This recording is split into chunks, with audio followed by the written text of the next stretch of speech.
Welcome to Bozeman, Montana, and the FCS quarterfinals on ESPN. Tonight we're in Big Sky country for a matchup of the two hottest teams in the FCS. Stephen F. Austin, the Lumberjacks, champs from the Southland, and Montana State, last year's national runner-up. Last week, the FCS playoffs were turned upside down.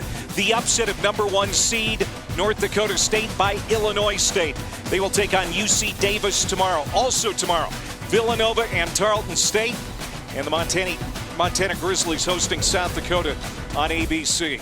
Hi again, everybody. Welcome to Bozeman alongside Chase Daniel, former Missouri quarterback. I'm Clay Matvick. Morgan Uber will join us in just a little bit from the field.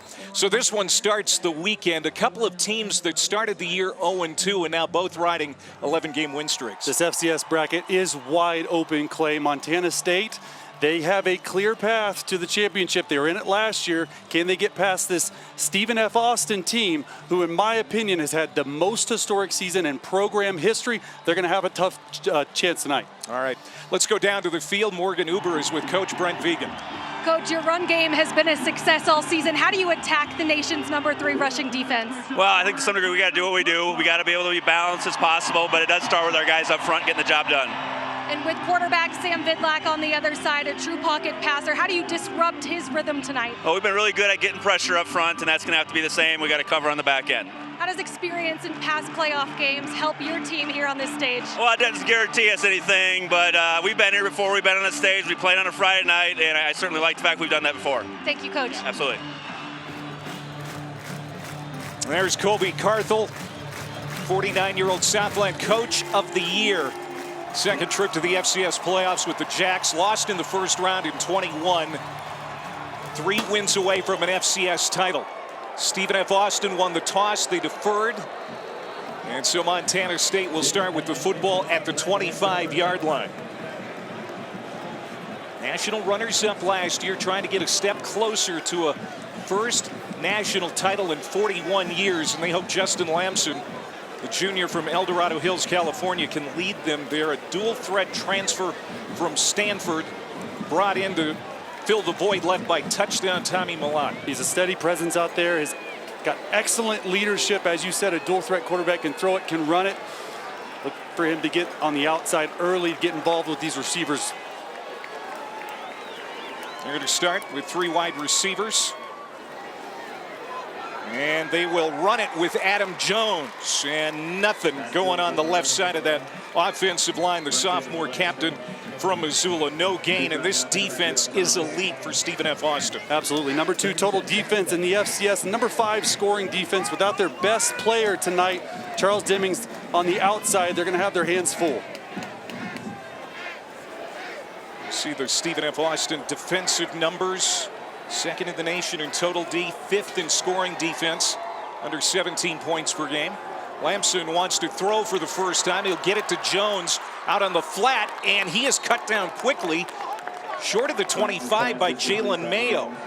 One of the 2 big-time corners for the Jacks, but only one is playing in this game tonight. Yeah, Jalen Mayo is going to have his hands full. He plays to the field. He's their best guy on the field right now. They play a lot of cover 2 where he's up and into the run game, and these screen passes like that, he's really physical. Charles Demings is out sick. He is a guy that many think is going to hear his name called in the draft. The other cornerback did not make the trip. And now Lamson goes down in a heap. Sacked behind the line by Kai Thomas, the big cowboy from Elkhart, Texas. That's a loss of 5, and Montana State's going to have to punt. Kai Thomas usually plays defensive end. He's lined up over the left guard at this point. He's able to swim him outside, and this SFA defense, they're really good at getting sacks, pressuring Justin Lamson. Here's Bugs Mortimer, best punt return man in all of college football. 4 punt return touchdowns. As Colby Froker gets it off, and it is going to land and check up at the 45-yard line. He is such a weapon. Mortimer did not play last week. He is back to 100%. It's going to be interesting to see if they kick to him all game long, or they try to kick it out of bounds right there, just a short kick, and they're going to have good starting field position right here. So here comes Sam Vidlac, former Montana Grizz quarterback, back in the Treasure State tonight. Southland Conference Offensive Player of the Year. You can see what he did last week against Abilene Christian. 357 yards, a career high, 3 touchdowns, and did not turn it over. He's a point guard out there. We'll go with 4 wide receivers. They will start with the run game and Jarrell Wimbley. Wimbley has room on the left side, and he is going to pick up 8 on first down. Bryce Greavy throws him down. With the senior having the best year of his career, out to a good start tonight. Good vision by Wimbley. They love this counter where you're pulling number 74, the right guard, getting downhill runs going. One with a little tempo, and here's Wimbley again, first down as he lashes his way to the 40-yard line of Montana State, a gain of 5. Stephen F. Austin team, they like to throw it, but coming in today, talking to the coaches, they wanted to establish this run game early, back-to-back plays. First 2 plays of the game runs. Play action, Vidlak throwing for the first time, and it's complete. Caught at the 35, and getting inside the 35 is Blaine Green, former Oklahoma State Cowboy. His second year with the Jacks. Carson Williams on the stop, and so far this offense looking salty. And tempo, too. Trying to get this crowd out of it on the line. Staying in second and short so far. Vidlak again, slant route through the hands of Green that time. And it lands incomplete. Stephen F. Austin coming off a hard-fought win at home over Abilene Christian last week. 41-34, 8 lead changes. And avenged that week 2 loss. Haven't lost since. But this is a hostile environment. But so far, they've moved deep into Montana State territory. Here's a big 3rd down and 2. Complete, and that is caught by Derek Bowler for a first down. And that's something we've seen from Vidlak all season long. When I said he's a point guard, he just goes out there, takes the easy completions. We've seen a couple stop routes into the short side of the field. All these corners playing a little bit off. On first down, Vidlak going to the end zone and almost hits Derek Bowler in stride. Just out of his reach. Derek Bowler with a really nice job of stacking the defender, getting back on top. And Sam Vidlak's going to want this one back. It's just a catch and throw. He's open down the field, just right, outstretched arms. 2nd down and 10. Wimbley in the backfield. He'll get it again. This time, nothing up the middle. Paul Brott meets him. The big nose tackle from Billings. NFL scouts know about this guy. Paul Brott on the center, just swim moves them. This SFA offense likes to run a lot of counters, and with that, the interior of their defensive line has straight runs at the running back. So now 3rd down. This Bobcats team has never faced Vidlak. Didn't face him when he was in Missoula. They know him well.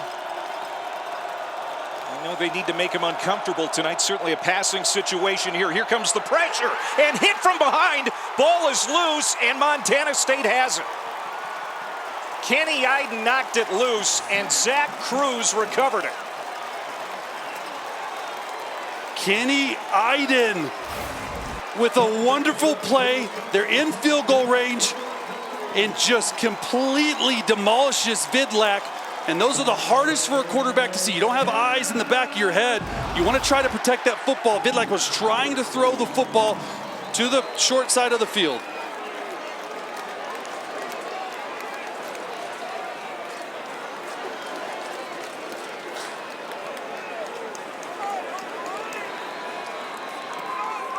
Kenny Iden, a guy that Colby Carthel said made him lose some sleep this week, the head coach for Stephen F. Austin, and now Montana State goes back to work on offense. We'll try to find some traction. And that pass is complete to Dane Steele, redshirt freshman out of Sheridan, Wyoming. Gain of 4, 2nd down and 6. Both teams settling in here nicely. Stephen F. Austin hasn't traveled a lot of distance away. This is a very tough crowd to play at. Business as usual for Montana State. They're used to this. See how this defense goes about their business. And now we're going to get our first flags.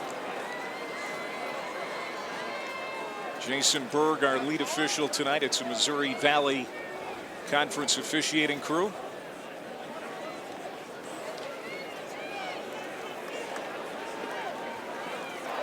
Delay of game, defense, number 22, using signals that stimulate the snap count. 5-yard penalty from the previous spot, second down. That's Xavier Potts, the senior out of Missouri City, Texas. He was barking, some false signals. You don't see that very often. You're just not allowed on the defensive line to say hut or go or anything that simulates the pressure. He's the closest to the center, and refs were all over that. So now after the penalty, second down and 1 from the 44. And they're going to try and run it up inside with Julius Davis. And just nothing there. A loss of 2 as this run defense has been pretty stout. The 4th best rushing attack in the FCS, 3rd best run defense. You've been talking all week about you think this is where the game is going to be won or lost. It's going to be won or lost in the trenches. This offensive line for Montana State Bobcats, they're really good. This defensive front, they stem and move a lot, which means they're on the snap. They're just not right in their gap. They're moving at all times. This is a very aggressive defense. They like to come after you. They like to get after the passer. Big down right here on 3rd and 3. Play clock down to 2. They get the snap off. They're going to swing it out. And this is Adam Jones. Nice run after the catch, and that's what Montana State needed, a pickup of 10 for Jones. He's a good receiver, their best receiving running back. Justin Lamson, the last 3 or 4 games, has done a really good job just staying patient. That's just a screen to the left, but a lot of underneath completions. They let their guys like Julius Davis and Adam Jones catch the ball underneath and get vertical. They're not trying to push the football down the field too much. First down and 10. And this is going to be caught. And no gain for Jones. Just looking for better offense all around this week, especially in the pass game. Montana State, a season-low 92 yards passing against Yale. Yeah, this entire offense starts with the run game. They punish people on the ground. Sort of an old-school approach with a new-school way. A lot of shifts, a lot of motions. They cannot be one-dimensional against this aggressive SFA defense tonight. Brent Vegan called last week's win over Yale clunky. People didn't like how it wrapped up. Dane Steele, big catch, run to the 25, and now Montana State is starting to feel it. A gain of 22 for Steele. Stephen F. Austin all year long has been susceptible to the RPO, the second level. They're reading that linebacker. You're able to see the linebacker blitz and come up. An 84 Dane Steele, who had a TD a couple weeks ago against Montana, is the second receiver, getting him involved early here tonight. Adam Jones and Taco Dowler, number 14 in the backfield. Dowler will go out in motion, and they're going to get it to him for the first time. And he is dangerous. Spin, stays on his feet inside the 10, diving to the pylon, and we'll see where they mark him. There's a penalty flag down. Yeah, you're going to get a hold offensively out there blocking. What an effort, though, to try and get into the end zone by Taco Dowler. 20-yard gain is going to go for naught. Holding, offense, number 84. 10-yard penalty from the spot of the foul, remains first down. Offensive coordinator Pete Sturbeck has a big note to himself on his play sheet this week. Get the ball to Taco. He only touched it 2 times last week. Yeah, they're getting him involved early, and they've done this a few times. Just an RPO, throw a little bubble screen out to the right. See number 10 there, Jabez Woods blocking, but the hold right there is on number 84, Dane Steele. It's just really hard when you turn your defender every single time. You just have to let go. That defender's taught to spin off of it and to try and get that hold if you can't get to the ball carrier. It's exactly what happened here. And push him back.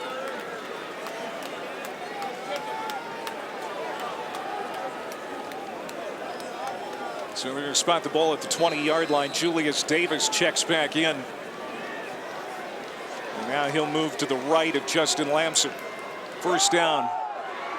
And it is Davis. Good to see Davis in good spirits before the game. Of course, that post-game exchange with Brent Vegan went viral. they have patched things up, and the relationship has never been better, according to both. Yeah, Julius Davis, just a competitive guy, right? Didn't like how the other team was talking, and, you know, him and Coach Vigen have a really good relationship. We talked to him about it. They moved on, and Julius Davis is their workhorse, going to get a lot of carries here tonight. It's 2 tight end set. They like this on play actions on the outside. 2nd and 10. They dump it off to the tight end. This is their best receiving tight end, Rocky Lencioni. And that is going to be just shy of a first down. So it'll be 3rd and about 1. I love that play call there. 2nd and long. Everyone's expecting pass. They drop back behind the sticks. It's a nice little tight end screen. And 3rd and short here just screams Julius Davis up the middle. And another flag. This could be a full start. Full start. Offense, number 10. 5-yard penalty from the previous spot. Remains 3rd down. Yeah, Jabez Woods right there. Trying to go on a hard count. I don't like going on a hard count on 3rd and short right there in your red zone area. Here's the screen, though, on 2nd down to set them up. By Rocky Lencioni. Set up 3rd and short. But I don't like that play at all. Just run it right down the middle, get the first down. Don't try to draw them off sides. Now they're in 3rd and long. Couple of penalties on this series. 3rd down and 6. Dowler motions out, trips to the right. Lamson throws over the middle, finds Dowler, and he is brought down inside the 1. There's Dowler again. And Taco with a pickup of 15, 1st down and goal to go. You can see him motion out. He starts as the inside receiver, and it's just a little option route. They just call this a choice route. You can break in, you can break out. You clear everything out, send all 3 receivers on the inside. That's where he does most of his work. And Montana State here getting heavy, getting goal line, 3 different tight ends.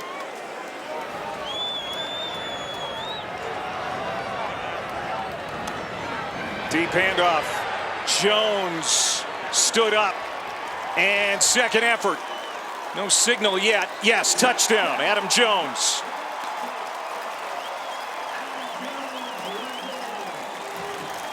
A couple of hiccups on that drive for the Bobcats, but they're able to pay it off as Jones gets in for his 12th rushing touchdown of the year. Overcoming a holding penalty where you think you get the Taco Dowler touchdown. And just sending Adam Jones right up the middle, getting big, 3 tight ends.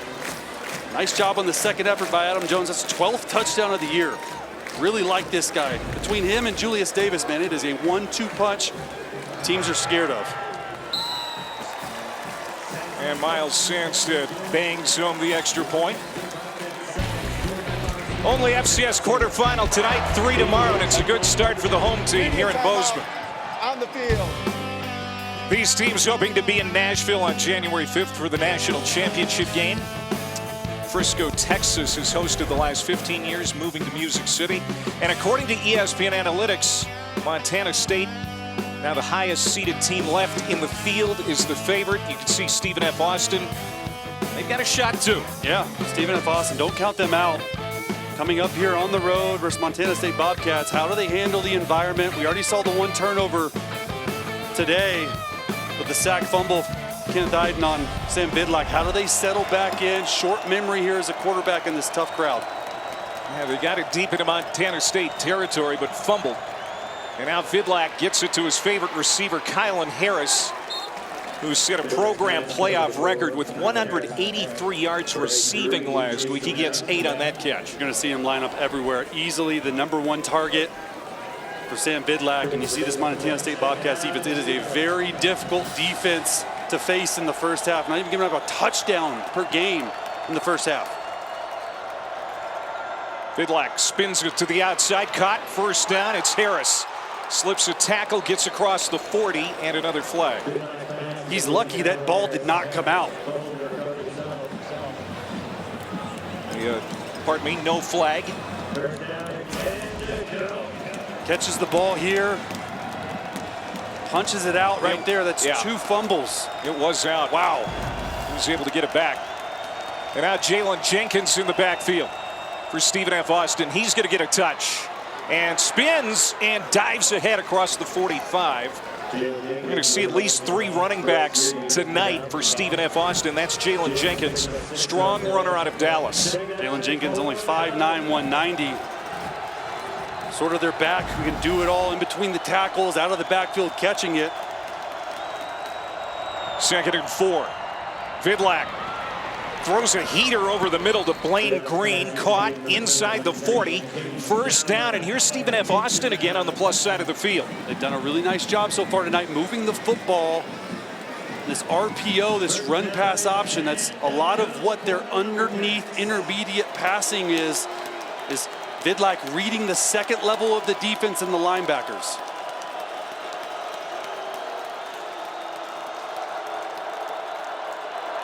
From the 38, 1st down, Vidlak going to the air again, through the hands of Bowler and picked off. Caden Dowler. Another interception for Dowler. 5 straight games with a pick. 6 total. Caden Dowler. At this point, it's not luck. He is good. Montana State has it when we come back. All right, here's the interception right here from Sam Vidlak, throwing to Derek Bowler. And we talked about it. Caden Dowler in the right place at the right time. This is an absolute drop.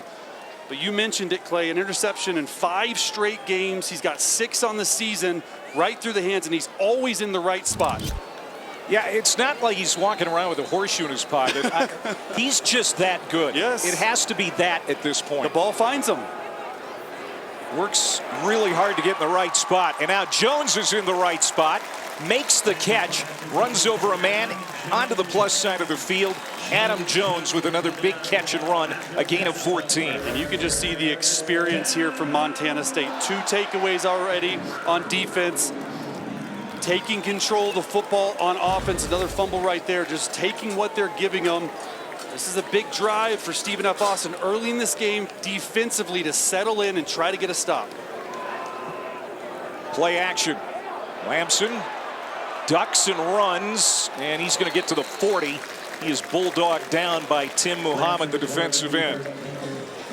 So bring up 2nd down. Let's go down to Morgan.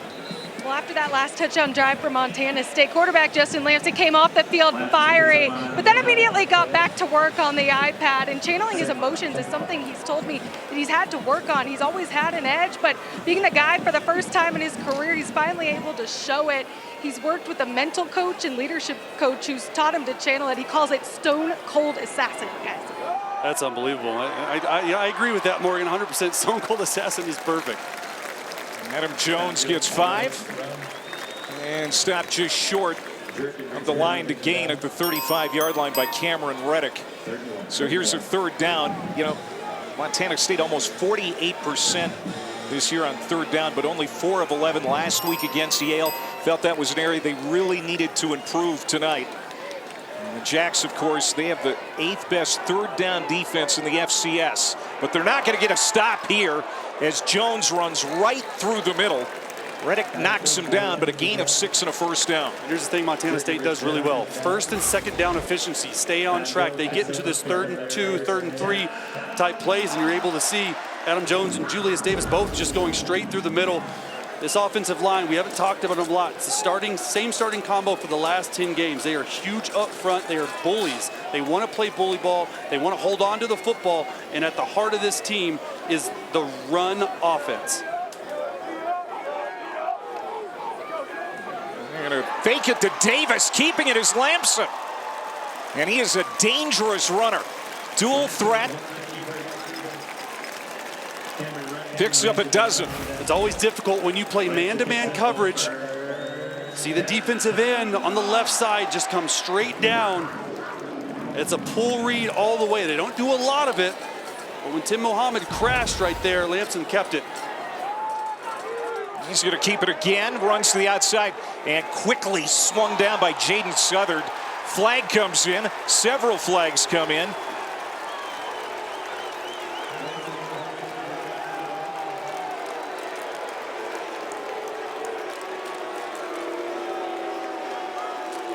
just can't drive the quarterback to the ground late like that. Got to know when the journey's over. Right there. Eli Fields, the defensive tackle. After the play's over, personal foul, late hit, defense, number 11. That penalty enforced half the distance to the goal from the end of the run, automatic first down. Eli Fields, number 11, comes in late. I think he thought that Southern didn't get him down because Lamson spent off, but you got to hear the whistle blow in that situation, and just a crucial penalty. Just seeing the experience or lack thereof of this SFA team so far. And now that sets Montana State up at the 11-yard line. And whistles and another flag.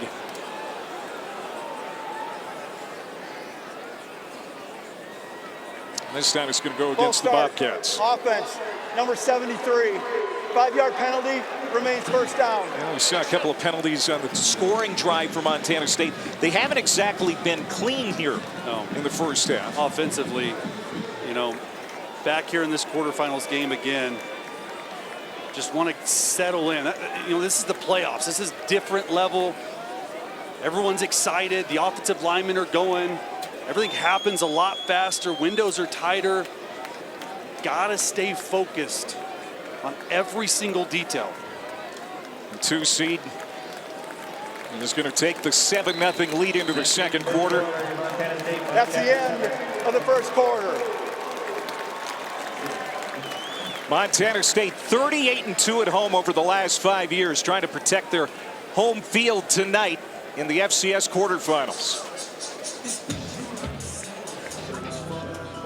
Over 100 yards of offense in that opening quarter for Montana State, leading 7-0. Let's go back to Morgan. After a 3-and-out on the first series, how has your offense been able to respond these last 2 drives? Well, defense certainly set them up both times. I think getting those takeaways is huge, but I think to be able to throw the football a little bit more. This might be one where the throw has to step to run a little bit more. Thank you so much, Coach. Yeah, absolutely. And now we're going to get a timeout called here by Stephen F. Austin. Timeout. Stephen F. Austin, their first of the half. This will be a 30-second timeout. What you heard Brent Vegan talking about the defensive play here so far tonight, Chase. The 2 takeaways, 25 on the year now, and Caden Dowler. No shock that he has made an impact already in this game. Well, their 2 best players, Caden Dowler and Kenneth Iden, the fourth. They are the ones making these plays, forcing a turnover, sack, fumble, and then the interception. They've been on an absolute heater the last 4 or 5 games. Dowler has 5 interceptions. Kenneth Iden with 5 sacks and 7 tackles for loss in the last 5. So those 2 guys with the most experience showing up here early tonight. The FCS playoffs continue with the semifinals next Saturday on ABC and ESPN2. For more information, visit NCAA.com, the home for all NCAA championships. Montana and South Dakota tomorrow, 3:30 Eastern on ABC. The winner of this one gets the winner of that one.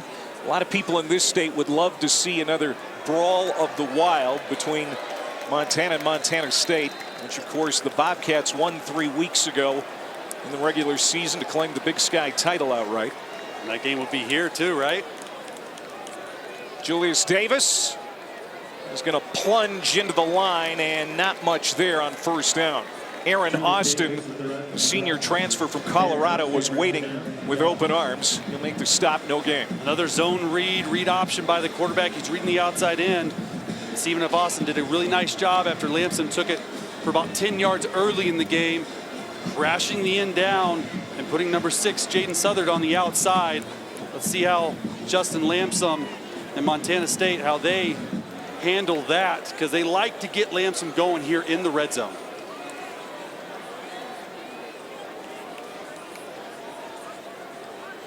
Second and 15. Here comes the pressure. Lamson escapes one, and he was throwing to the sideline as he was in the grasp there in the backfield. Was able to get it away as Victor Edisuyi, the nose tackle, almost got him down. And that sure looked like he was down right there. Ooh, he barely got it off. Headsy play to keep it from being third and really long. We were talking about that for a while live. It looked like he was down, but nice job, nice awareness. Throwing the football away is that steady presence that we were talking about it early. Lamson 11 rushing touchdowns. Defenses always have to account for him. 3rd down and 15. And another whistle. Flag in the secondary. This could be delay of game. Delay of game. Offense. 5-yard penalty. Remains 3rd down. It's the 4th offensive penalty so far for Montana State. It's got to settle in. 2nd on this drive, both in the red zone. That's their breath. Montana State still trying to clean some things up. Jones in the backfield. Shotgun snap. Lamson throws it to Jones. Stiff arm making his way to the end zone. Dives, touchdown. Adam Jones. 21 yards to the house. This is just pure effort from Adam Jones. Justin Lamson is checking it down. They run 4 verticals. Adam Jones just sneaks out, and 2 missed tackles cannot happen. And again, the Bobcats are able to turn a turnover into 7 points. That's the story of the game. 14 points off of turnovers so far tonight.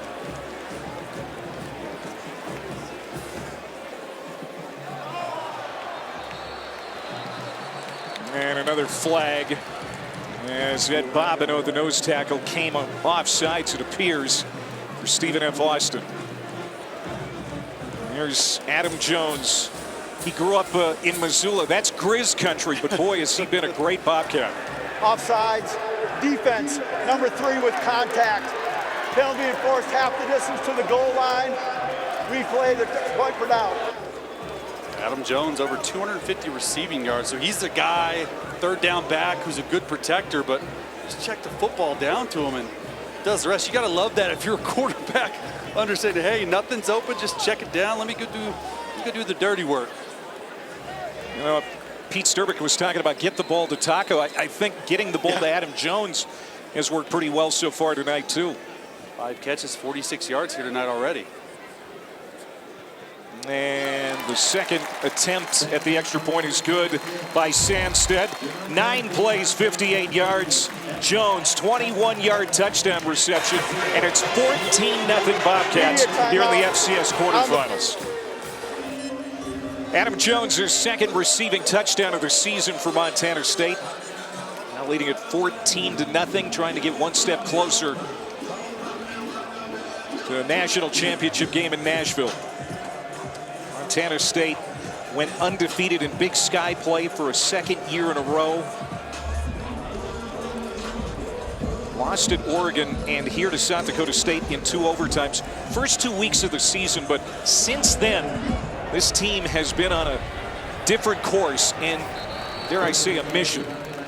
Stephen F. Austin is going to get it at the 25-yard line. This offense needs to figure out a way to move against this defense, which has been creating havoc. Yeah, Montana State all night long. 2 massive plays, sacked by Kenneth Iden, and the interception off a tipped ball by Caden Dowler. Their 2 best guys are shining the brightest here tonight. And if you're Stephen F. Austin, you've moved the football well your first 2 drives. Sam Bidlack, settle in. Guys, catch the football. Okay, you've got 2 turnovers, really important drive. Bidlack getting right back on the horse as he throws it to Kylan Harris. You know, one thing about Bidlack, Chase, is he is a confident young man, more of a mature man. He's a true adult for sure, and very much a leader on this team. He needs to keep his head up. He's extremely bright. He can go through, he can process information. You said it, career high passing last week. A lot of game left. Another throw, and that's going to be a 1st down. As he goes back to Harris. Keep in mind, Vidlac turned it over 3 times in the Week 2 loss to Abilene Christian back in September. And then in the rematch last week was absolutely outstanding. made no mistakes. Yeah, 2 turnovers tonight already. And the conversation on the sideline is, hey, let's just settle in. We got a whole game in front of us. It's all right. We need you. And Wembley is going to pick up maybe 1 on first down as Neil Daly is in the game, and that's good to see. Did not play last week against Yale. He was out with an illness. They are missing a linebacker, and Xavier Aaron's out with an injury. 2nd and 9, play action. Vidlak, pocket closing in around him, got it away underneath to Wembley, but he dropped it. Gonna need to take some miles per hour off that one. He threw that one really hard. Montana State's in 2-eye safety look. Want to find the running back, and Paul Brotman. He is number 41. He has been a mess tonight. He's been all over the place. 3rd and 9 right here. Montana State, they like to fake like they're blitzing and drop out. Let's see if they end up bringing the pressure here. They're all lined up on the line of scrimmage, but this is sort of their MO, try to trick the quarterback. Vidlak, pressure being chased by Idens again. Throws on the run to the sideline. Did he catch it? The officials talking about it. It is a catch for Kylan Harris. Just tiptoeing along that sideline. Kept a foot in. It's a 9-yard reception. Sam Vidlak's not known for extending plays. Let's see if we got it. Oh, is that left knee down before he catches the ball? The other view is probably going to be better. The ruling of a completed pass is under further review. Looked like his left knee might have been coming down as he catches it. Chris Rossini is our replay official. Jerry McGinn is our rules analyst, and he's joining us here tonight. Jerry, what did you see? So the ruling on the field is a completed catch, but that is a great look, showing the left knee is on the ground and in the white before he has control of the ball. So I believe replay is going to flip this to an incomplete pass. Very good stoppage by replay. Jerry, what happens if the left knee is down out of bounds, then he still establishes his footwork back in before he touches the football, as he's doing here? Yeah, but as soon as that knee hits that white, then all bets are off. So this is an incomplete. This should be ruled an incomplete pass. I got you. Should be quick too. Hopefully it's quick. All right, Jerry, We'll just have to look at the previous spot where to put the ball.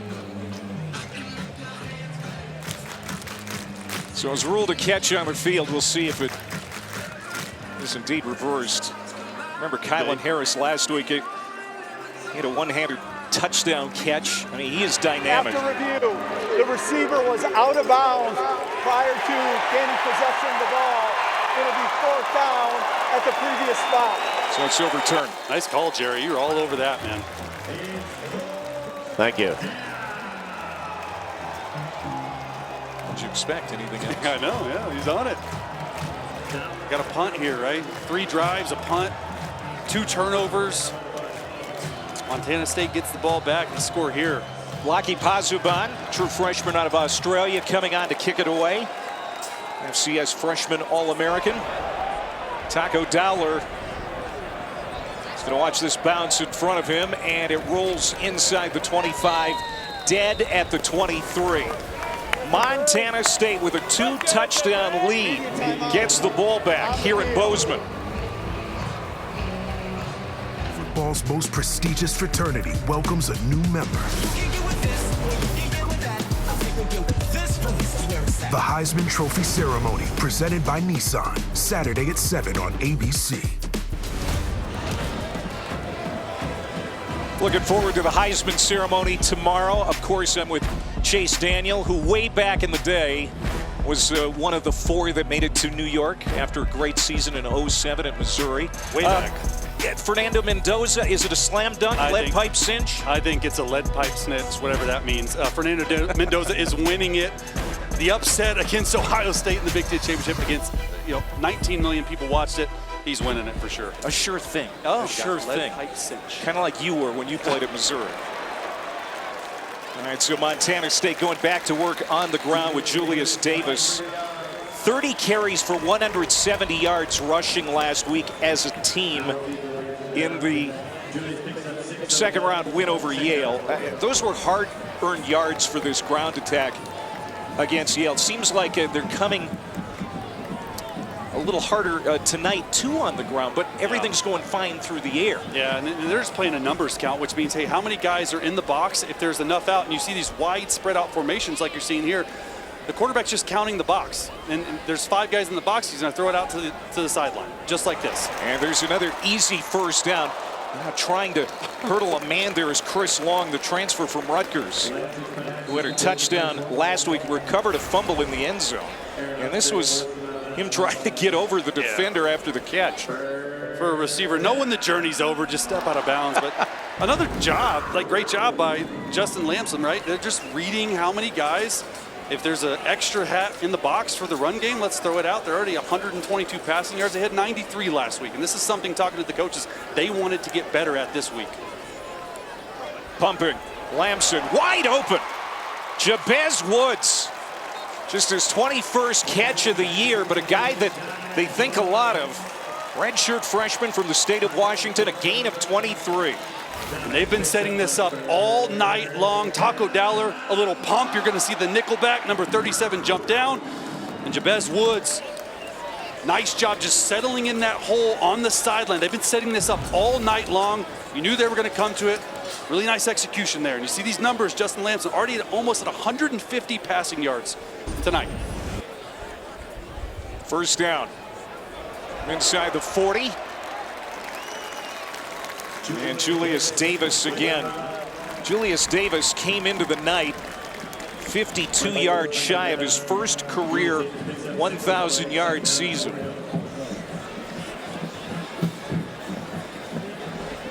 And he's got ways to go. He's got 6 total yards here tonight.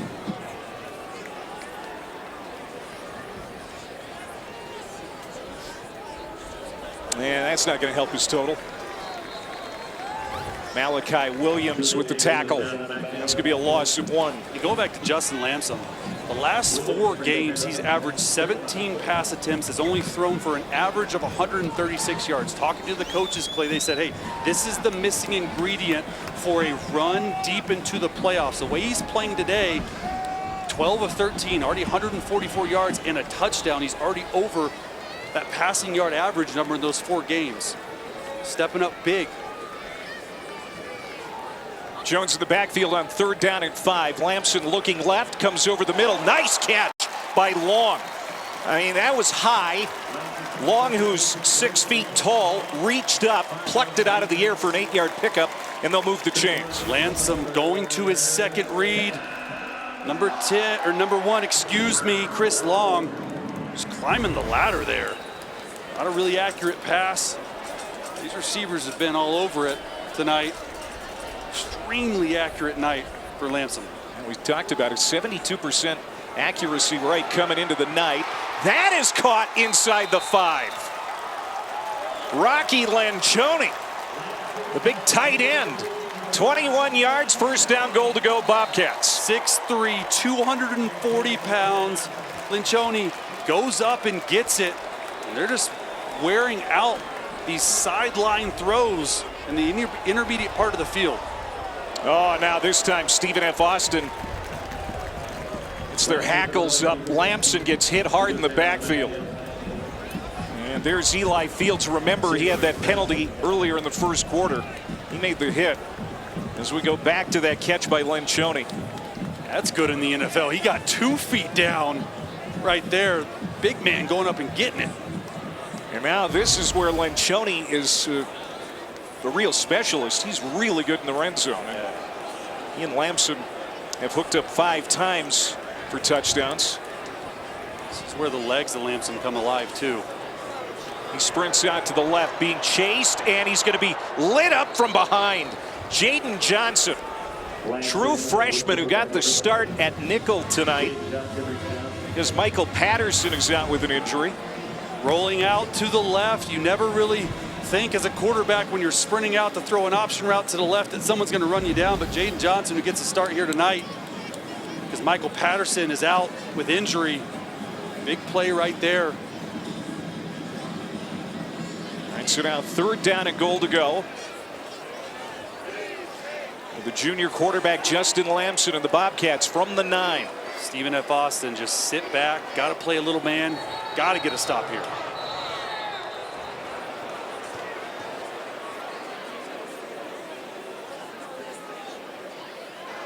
False start. Offense, number 86, was not set for a full second prior to the snap.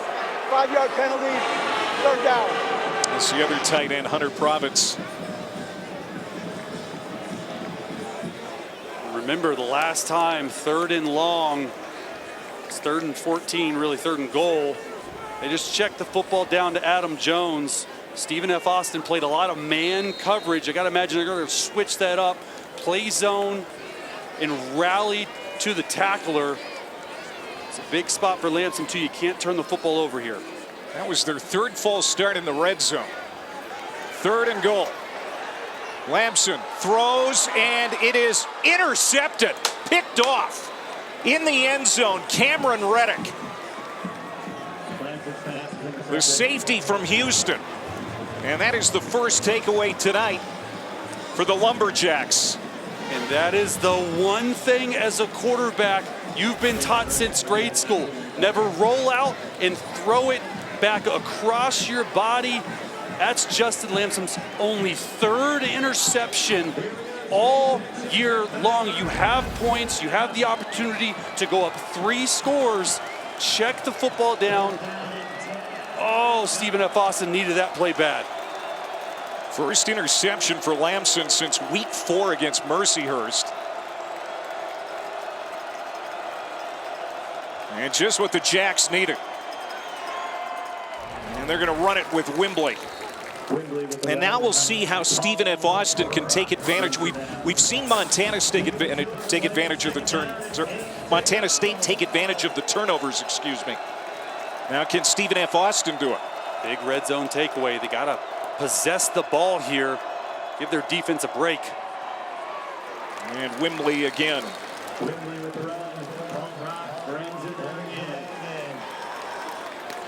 Gain of 4, brought with the tackle. 3rd down. Kylan Harris, their #1 target, explosive. He's got the best ball skills, Coach Carthel said, in the country. It's down here in the slot. Caught Harris. And I don't know. We're going to see it. They got it. 1st down. That's his go-to guy on 3rd down. Got to get him the football. Got to get it to him early. 11 catches last week. He's got 5 already. 1st down from the 15. Vidlak trying to make the adjustment is Clayton Wayland, and he can't hang on. As Takari Carr was tracking that play. Wayland appears to be shaken up. Vidlak trying to throw the football down the field. They did it last week a lot. That's one of the first times this game that they've done it. It's hard versus Montana State, 2 high safety defense, which makes you check everything down. 2nd and 10 from the 16.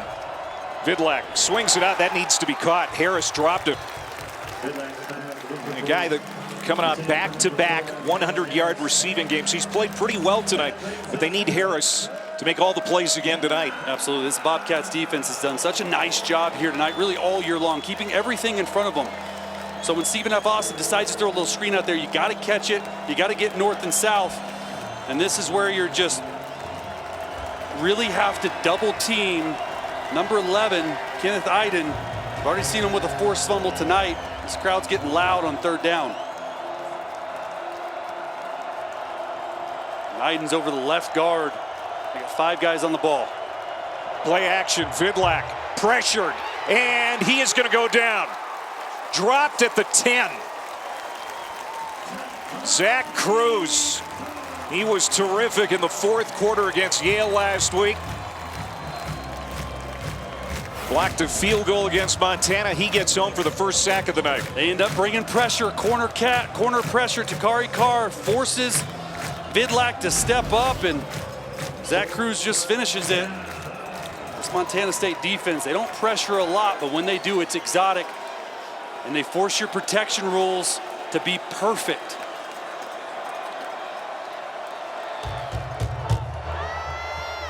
So Stephen F. Austin has to punt after the takeaway. Now Taco Dollar catches it with his back to the defense, gets it across midfield and inside the 45-yard line of Lumberjacks territory. Now this Montana State defense has been good tonight so far, leading 14-0 at home. 4:23 to go before halftime here in Bozeman. Clay Matvick, Chase Daniel, Morgan Uber. Great to have you along here for this FCS quarterfinal. First meeting in 12 years between Montana State and Stephen F. Austin. Bobcats lead the all-time series 4 wins to 2. 3-0 here in Bozeman, leading 14-0. After an interception thrown by Lamson on the last drive, they go back to work here. First down inside the 40. And that's going to be a pickup of about 4 for Davis.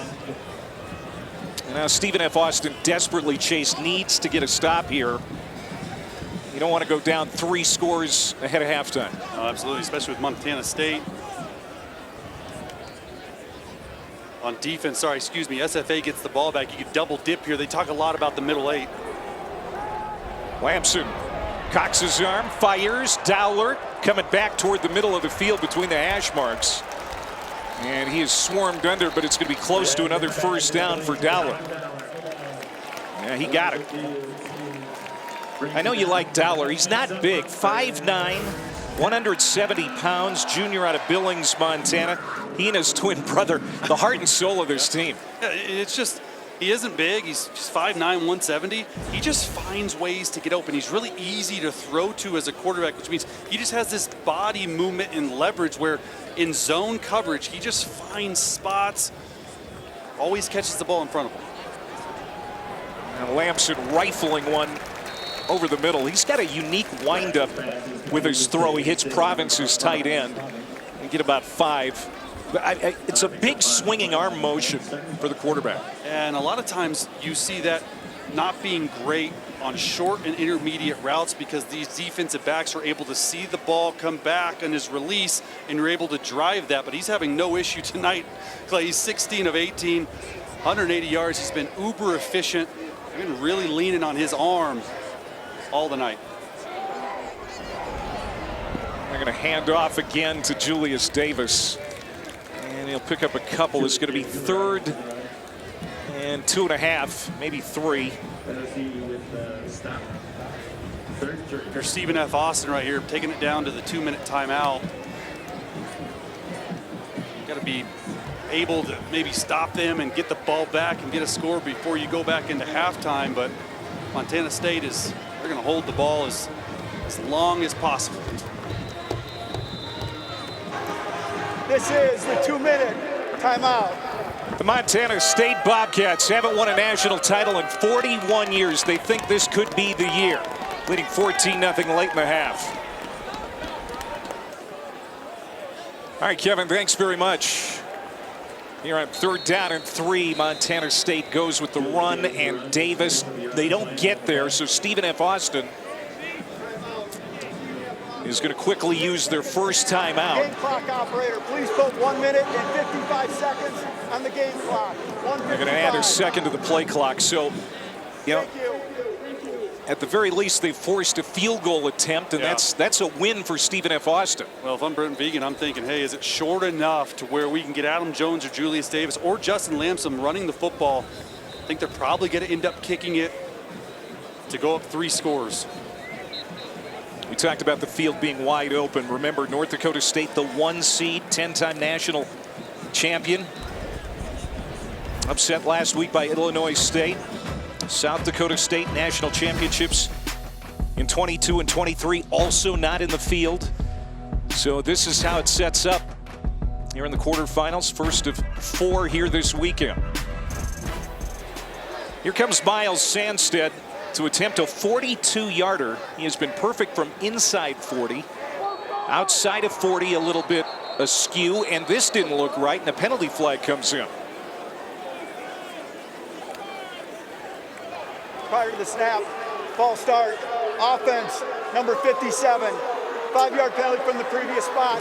Remains 4th down. Well, that's penalty number 6 against Montana State. Everett Carr, right guard that time. Looked like the kicker was moving a little bit early too. The snap was a little bit late there. Makes this a little bit more difficult. As long as 48, this will now be a 47-yard kick attempt out of the hold of Colby Froker. Trying to make it 17-0 ahead of halftime. And they got it. And so now a bigger hole here for Stephen F. Austin. And just one timeout remaining. Minute 50 on the clock. Now you go back to the timeout they wasted earlier coming out of break. That's something you would want back. And what a kick here too, almost a career high. I mean, this is a huge play in the game to take it to 3 possessions. Special teams is winning, defense is winning, same field position. Well, bowl season begins tomorrow with 2 games on ABC and the ESPN app. Noon Eastern, it's South Carolina State taking on Prairie View A&M in the Cricket Celebration Bowl. Then at 8 o'clock, 5 Pacific, it's the Bucked Up LA Bowl featuring Boise State, the Mountain West champs for the 3rd straight year, taking on Washington at SoFi Stadium.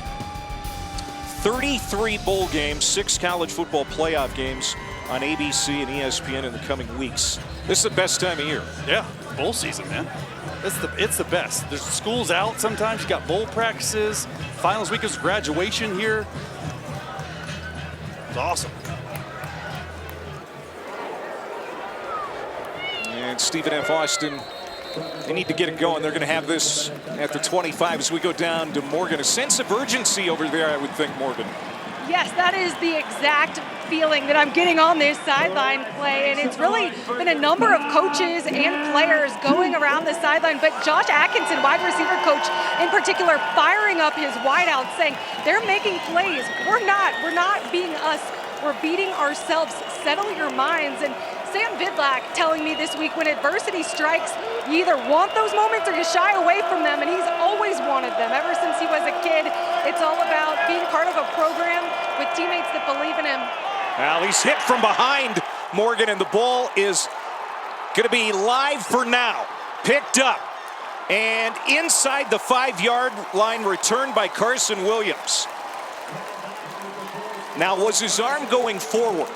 This could be an incomplete pass, but it was live. On the field is a fumble recovered by the defense. Recovered by Carson Williams. Kenny Iden again. They are blocking him one-on-one, something you cannot do. And I don't know, that view's hard to see. On the previous play is under further review. From that view.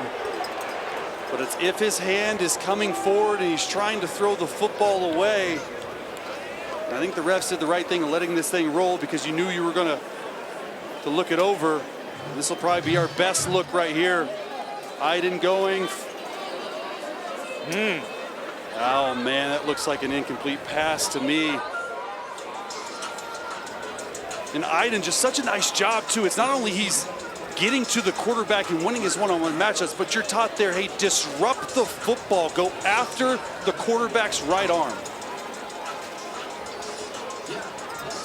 Kenny Iden, the pride of Bozeman High School. His dad, Ken, was also a captain here in the early 90s. And our rules analyst tonight, Jerry McGinn. Jerry, what are you noticing on that play?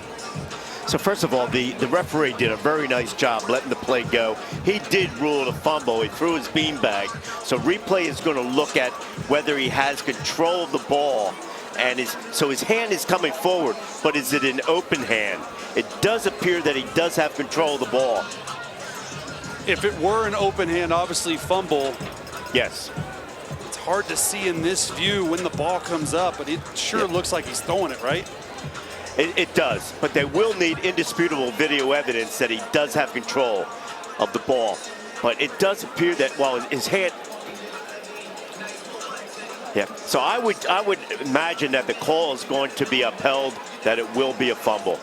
It's just too tight to overturn. We'll see. Here comes Jason After Bird. review, the ruling on the field of a fumble is upheld. It'll be first down, Montana State. Third turnover and 41 seconds for Stephen F. Austin. Second caused by Kenny Iden getting to the quarterback. Thank you. And there goes that takeaway hat to the head of Kenny Iden again. That's a nice cowboy hat. We saw it in our meetings yesterday. They brought it out for us, gave us a special treatment. And I mean, Kenny Iden cannot be blocked one-on-one. If you're Stephen F. Austin, your left tackle, Robert Keller, you got to get him some help, a chip by a running back or a tight end.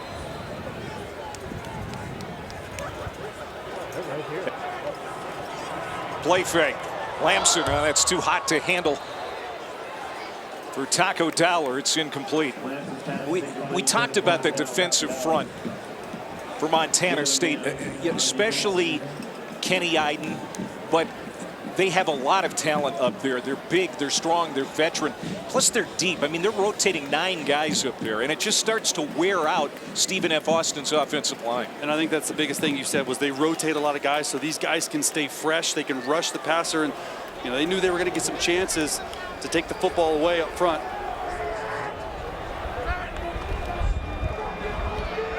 Lobbed back at the end zone. That is caught. Touchdown. Lamson, redshirt freshman tight end, a guy they are very high on. Just his 4th catch of the year, and it's a big score here late in the first half. Offensive coordinator Pete Sturbeck said he would have a package for Lamson. Guy they like, you mentioned. This is like the little pop pass, a heavy play action. They bring goal line guys in. A lot of different tight ends, some extra linemen. Just throw it over the top, and Montana State answers big time. And Sandstead with the extra point. We were talking about Valson. He's kind of green, very inexperienced, but they say he's a freak athlete. Of course, that score comes after the turnover as Kenny Iden strikes again. And then it's scooped and taken back inside the 5 by Carson Williams to set up this. It's a little pop pass. Wide open, and 21 points off turnovers tonight. Yeah. 3 takeaways, and every single time they've taken the football away, Montana State Bobcats have answered on offense. We knew coming in, playoff experience matters. Can you play good defense? Well, yes, we've got 3 takeaways. Can you score on offense? Coach, I got 21 points off takeaways. We're efficient throwing the football. 17 of 20, 203 for Lamson. And Stephen F. Austin just looks shell-shocked right now.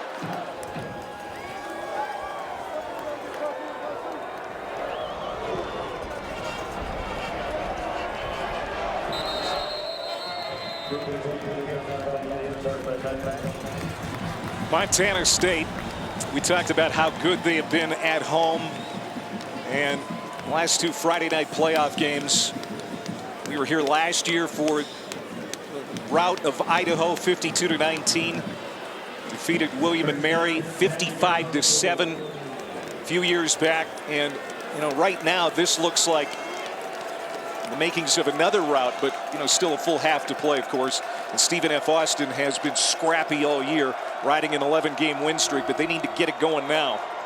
1.5 to go, 1 timeout to work with. Jalen Jenkins takes it straight up the gut for a gain of 8.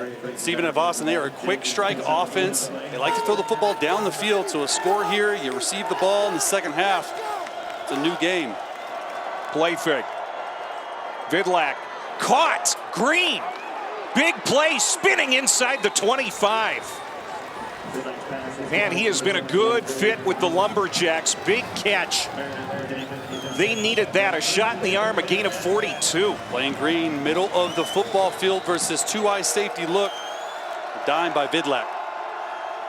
1st and 10. Still time on the clock, and he fits it in to Derek Bowler. Bowler was dinged up earlier in the half. and obviously has shaken it off to get back on the field. That's a gain of 16.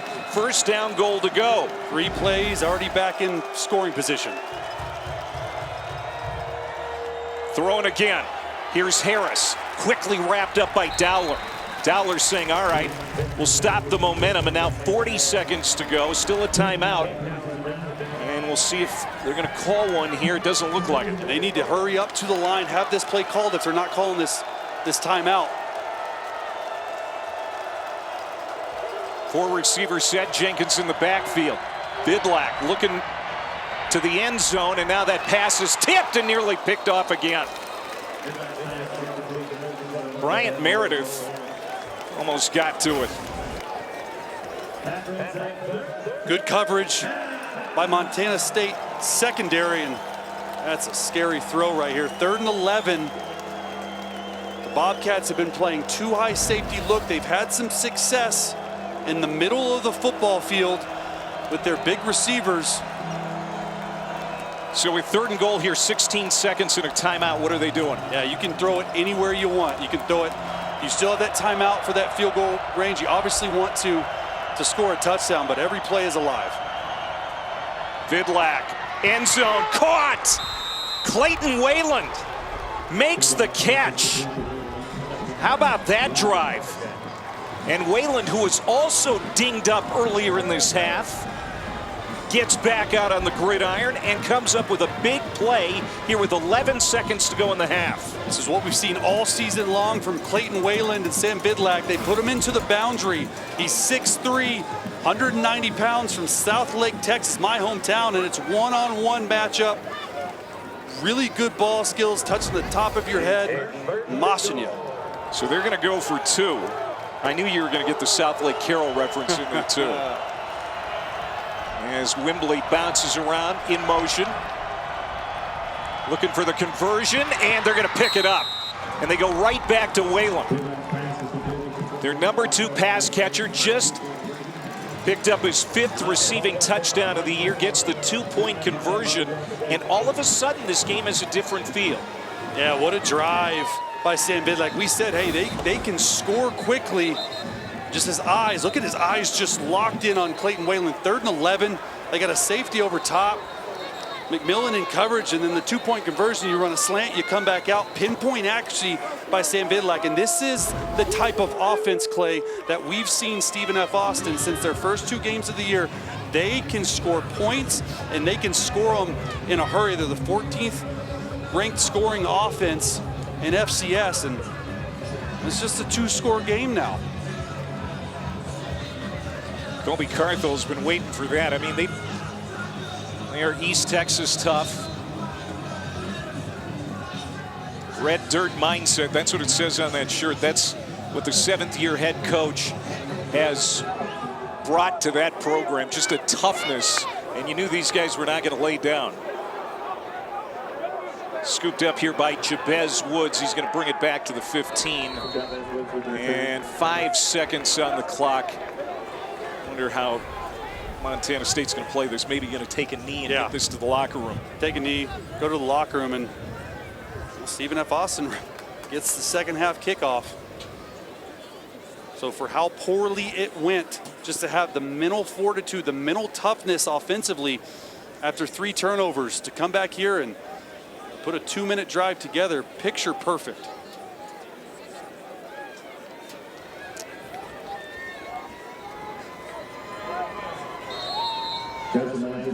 24-8, Montana State, the highest seed left in the FCS playoffs, with a nice lead over Stephen F. Austin going into the locker room. They took advantage of 3 Lumberjacks turnovers here in the first 30 minutes. Let's go down to Morgan.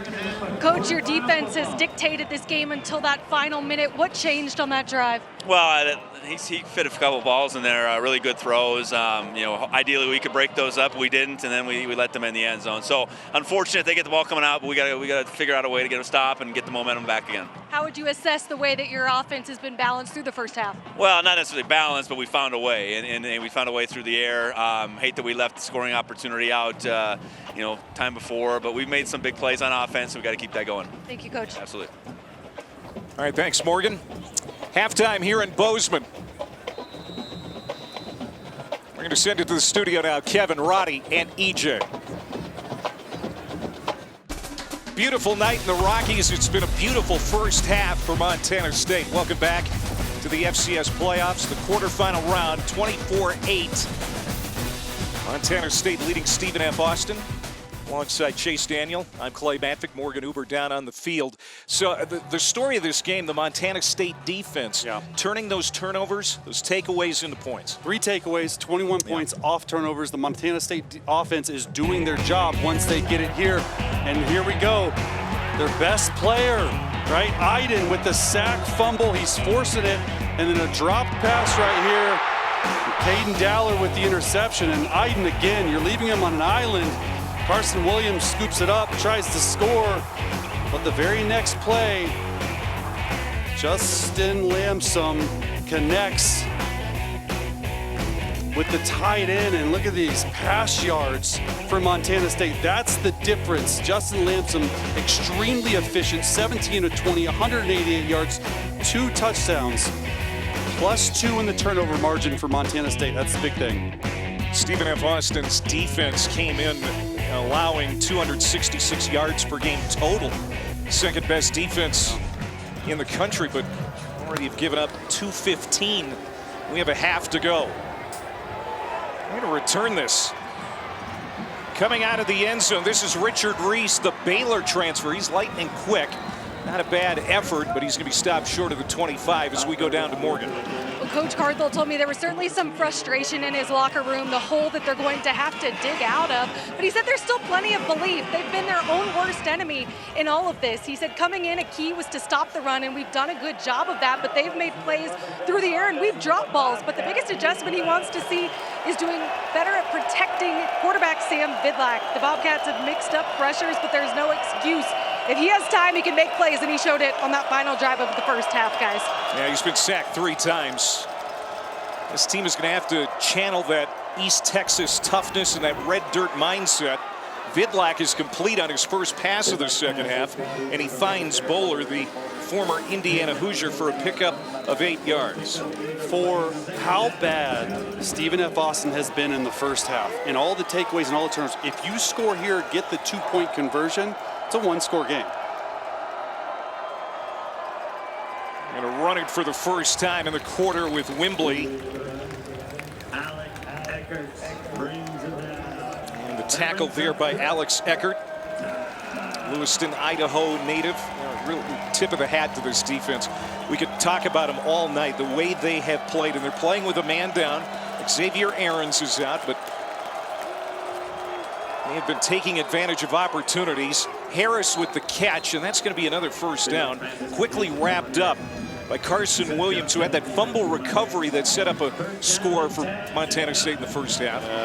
Montana State just playing really soft right now, coverage. Sam Vidlac's doing a nice job just taking what's open underneath. We'll run it again. And Jarrell Wembley, the senior, wrapped up after a yard gain.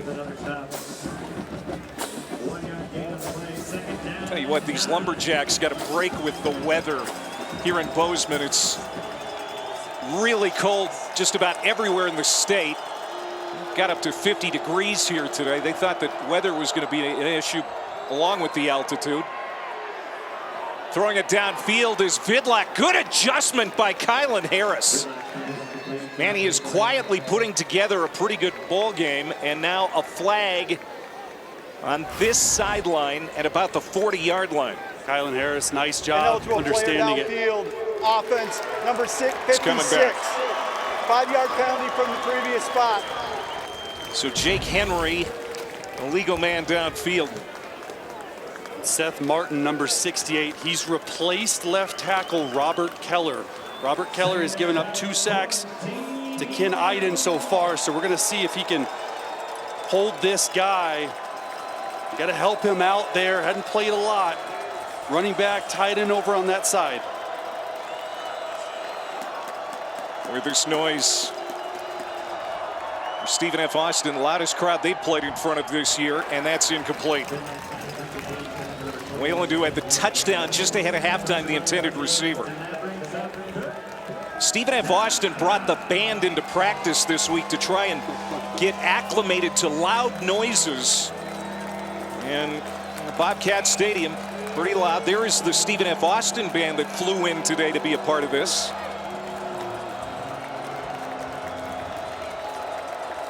Third and 14.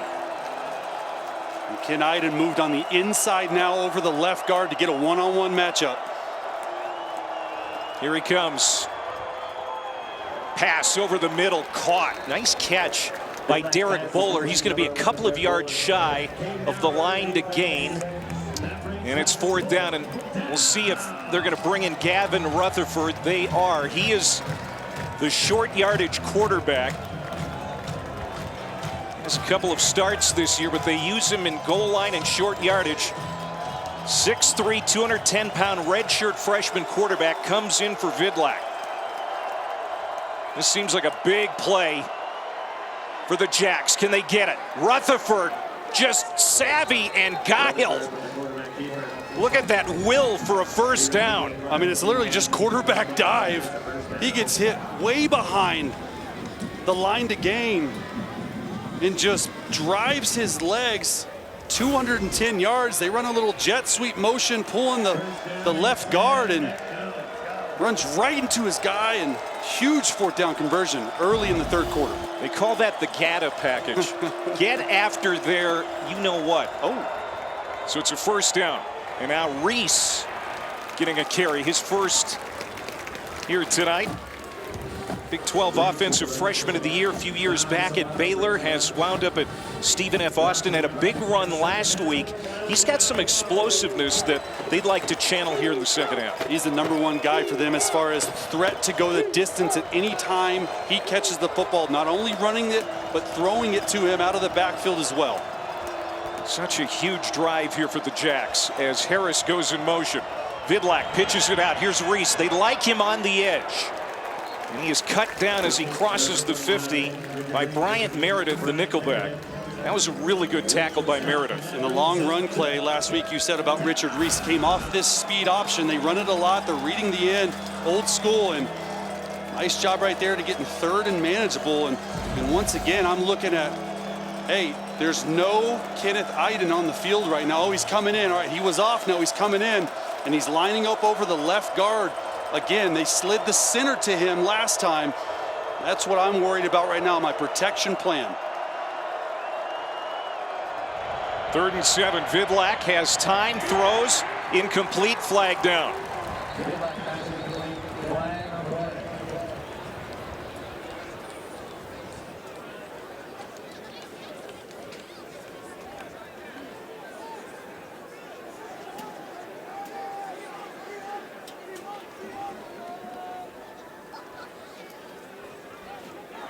Illegal formation, offense, more than 4 players in the backfield.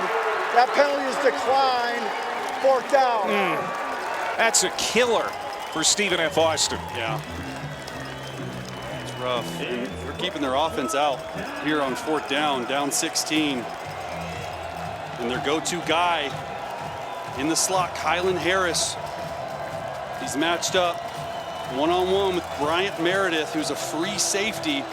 They look like they're bringing 2 guys over him. He's at the bottom of your screen. They're double teaming him. 4th and 7. Vidlak lofts it down the sideline for Whalen, and incomplete, flag down. They're going to get Carson Williams for pass interference. Williams doesn't like it. Single coverage. They go to Whalen, and Williams, the freshman, is going to be flagged. Pass interference, defense, number 8. 15-yard penalty from the previous spot, automatic first down. And he's had a big play here tonight, but that's a costly penalty. Underthrown deep ball works all the time when the receiver comes back to him, and I thought that was pretty good timing right there on Carson Williams, but it's the underthrown deep ball. It's undefeated. Receiver comes back, and both of these 3rd downs and 4th down so far, money downs, they have gone to Clayton Whalen, not Kylan Harris on these jump balls. He had a touchdown on it earlier on 3rd and goal, and a big 4th down PI call right there. Montana State's been the more penalized team tonight. That's their 7th. Slant to Harris. First down and more, and he dives to the 19-yard line. Every time they need a big play, they go to Kylan Harris, and now this team in the red zone. Yeah, this is a huge drive. Make no mistake about it. We're going with tempo here. Got to get set. Jenkins right up the middle. Just a big hole. And Jalen Jenkins, the junior from Dallas, runs right through for a gain of 19. First and goal. Spread it out really wide. 5 guys in the box. 5 offensive linemen run it. It's easy. It's a numbers game. They've been doing it all game long. Officials timeout for an injured defensive player. This will be a full media timeout. So the Bobcats have a man down. Taki Uialuilakepa, the free safety. We'll check on him when we come back. First drive of the half, and Stephen F. Austin, down 24-8, has gone 12 plays, 71 yards. Now can they bring the ship into port and really make this a game here in Bozeman? This is where Kylan Harris, number 4, shines. 10 total touchdowns on the year, over 1,000 yards. They like him on these little option and choice routes. They've matched him up in the slot. He's stacked down here at the bottom of your screen all the way outside. But they're going to toss it to Jenkins, trying to cut the corner, and he's upended and knocked down at the 5. Second down and goal as Carson Williams, who had that penalty earlier here in this series. A nice tackle. You got to imagine getting close down here inside the 5. Number 12, Gavin Rutherford, that we saw on the 4th down, the other quarterback. This is sort of getting to his area of the field, depending what happens here on second down. Stay with the ground attack and into the end zone. Just muscling it in from 5 yards out. Jalen Jenkins, his 5th rushing touchdown of the year. And we'll see if they're going to go for 2 again. They've done that once already. 5 Bobcat defenders. Once again, 5 offensive linemen. 2 high safeties. Look, they were double teaming Kylan Harris out here on the slot, and Jalen Jenkins just right down the middle and going for 2.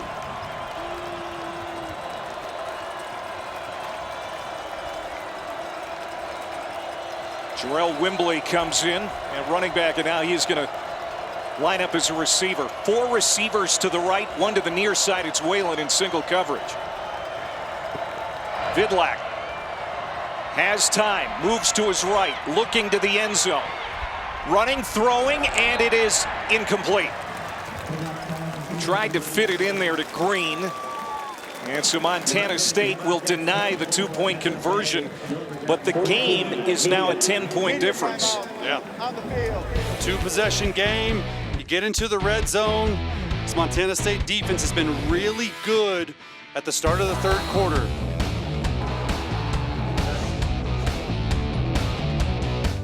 It's V Week at ESPN. We partner with the V Foundation to highlight the urgent need for cancer research. Join the fight. Visiting v.org/donate. Well, there are the Stephen F. Austin fans who have come alive here in Bozeman after that 14-play, 76-yard drive. 26 rushing yards on that drive. Only 16 rushing yards the entire first half for the Jacks. Yeah, they're finding something that's working. It's the run game. Short kick. Linchoni, one of the up men, gets it across the 35-yard line to the 36. And now we'll see how Montana State responds. A feeling now like this game has swung as far as momentum. Back-to-back scoring drives for Stephen F. Austin going back to the end of the first half. Yeah, forget about the first half. It's over with, and it's a short memory for Stephen F. Austin. They've scored on their last 2 possessions, 14 unanswered points, and you know, this is a big drive for their defense here. Got to get off the football field. You got to play in their backfield. That's what they're really good at doing, and they haven't been able to do that this game. See Lamson's numbers, and he's thrown it really well tonight, despite the 1 interception. We're going to start with Julius Davis. Davis to the 40-yard line.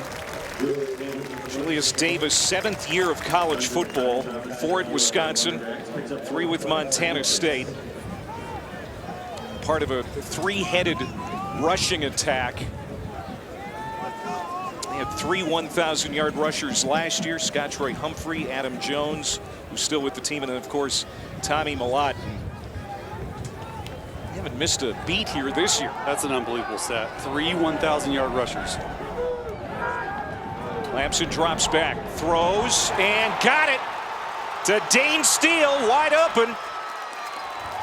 And to the 20-yard line, Aaron Sears, the free safety, finally tracks him down, but Dane Steele had a lot of real estate to work with, and he gets 42 yards. Number 37 down at the bottom of your screen, Jaden Johnson. He's playing corner because Michael Patterson's hurt. He tries to drive and goes for the interception. Just take the tackle right there, and a really nice job by Dane Steele. Look at him try. You have to get that broken up. And Dane Steele with a nice catch and run. Former Wyoming high school wrestling champ Dane Steele, another tough guy on this roster. More penalty flags, and this is another false start in the red zone for Montana State.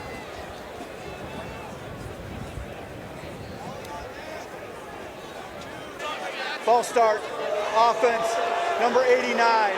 5-yard penalty, remains first down. It's Rocky Lencioni. Usually, you don't see the home team jump off sides, but we've seen that a couple times down here in the red zone. This Lumberjacks band is down there. They brought all the way back up from Nacogdoches, so could be a little bit of an issue. So Lencioni's going to check out. Hunter Province is in at tight end. So they go 3 wide. Fake the handoff, and it was knocked down at the line, and Lamson got it back. Boy, you talk about a fortuitous rebound as Lamson threw it, and it was knocked right back into his arms. Well, it's a really nice job by SFA up front, getting their hands up. This is a RPO. Number 2 Aaron Austin gets his paw on it, and this would have been a touchdown to number 1 Chris Long. There was no one around him. The free safety comes up. Really nice play there by Aaron Austin to save a touchdown. This Stephen F. Austin defense really has to buckle down now as the offense has gotten back in the game. Lamson's going to take off right up the middle, gets to about the 19-yard line.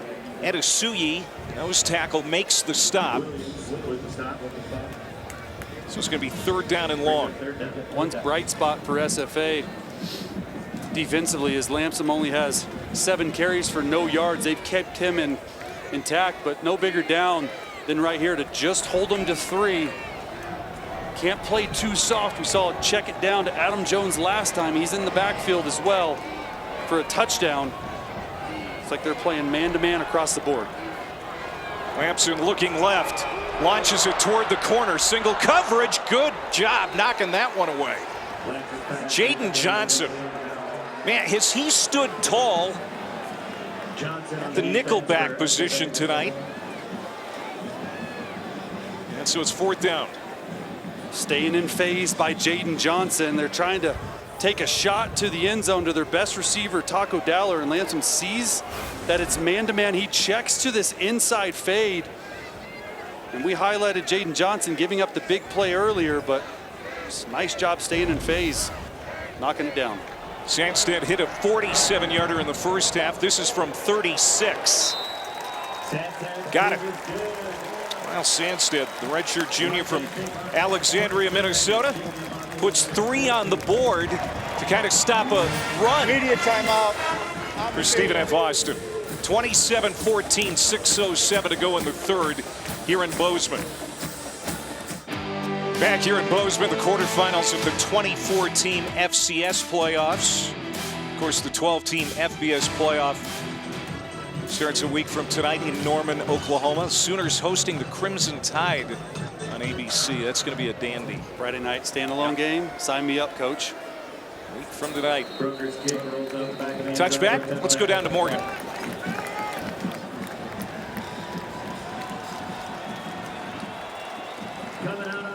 To happen, and now we have to answer the bell. And defensive coordinator Sean Howe looking at his defensive leader, nose tackle Paul Brott, He hasn't had a TFL or sack since week 4, but he doesn't realize how much of an effect he has just by plugging up the middle, how his talk with Broad about not chasing plays, working through being double team chipped and plays going to the opposite side. He demands so much attention with how disruptive he is and just has to keep that motor and intensity.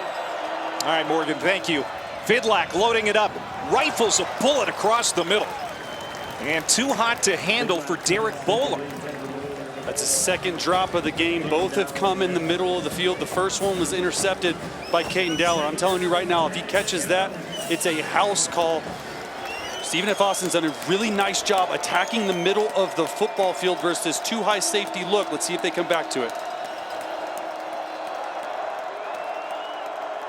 They've scored on their last 2 possessions. 6-play touchdown drive, a 14-play touchdown drive. Vidlak taking a shot. And that one out of the reach of Kylan Harris as Taden Gray, and that big 4th quarter interception last week was tracking him. There you see Paul Brott, the big nose tackle. Where's that special number 41? Here for the Bobcats, that's the legacy number. Carries a lot of meaning here in the Treasure State. Montana, the 41st state to come into the Union. Vidlak loads it up again over the top, and that's tipped incomplete. Neil Daly, the middle linebacker, how about getting back in pass defense to knock that one away? Neil Daly, the Mike linebacker, running through coverage in the middle of the field. They've continued to try and throw this, and you're running one-on-one with the receiver. Gets his hand in there and breaks it up. He did not play last week. He was sick, so he couldn't answer the bell for the Yale game. He's a big part of this defense. That's only his 2nd pass breakup of the year, but a huge one. First 3 and out for Stephen F. Austin, and a fair catch taken here by Dowler at the 34-yard line. So Montana State has stemmed the tide after back-to-back scoring drives. Montana State scores a field goal, and then now a 3 and out for Stephen F. Austin. Well, the FCS playoffs continue with semifinal action next Saturday on ABC and ESPN2. More information, go to ncaa.com. Here's a look at the bracket. Illinois State, the Cinderella story of this playoff. Going to be at UC Davis. Davis didn't expect to be hosting this week after Illinois State knocked out the Bison, Villanova, and Tarleton. That's going to be terrific. As let's start on the ground, that's going to be a 1-yard pickup for Davis. And then, you look at Montana and South Dakota. The Grizzlies, should they win there and Montana State holds on to finish this one off, I mean, that's going to be a rematch between these 2 long rivals, and they have never met in the playoffs. That's going to set some records. I'll tell you what, I mean, we did a Grizz game, and this is our 2nd time in the great state of Montana, and both of these crowds are crazy and wild, and be a matchup to see. This is defensive tackle Xavier Potts, the training staff out to look at him.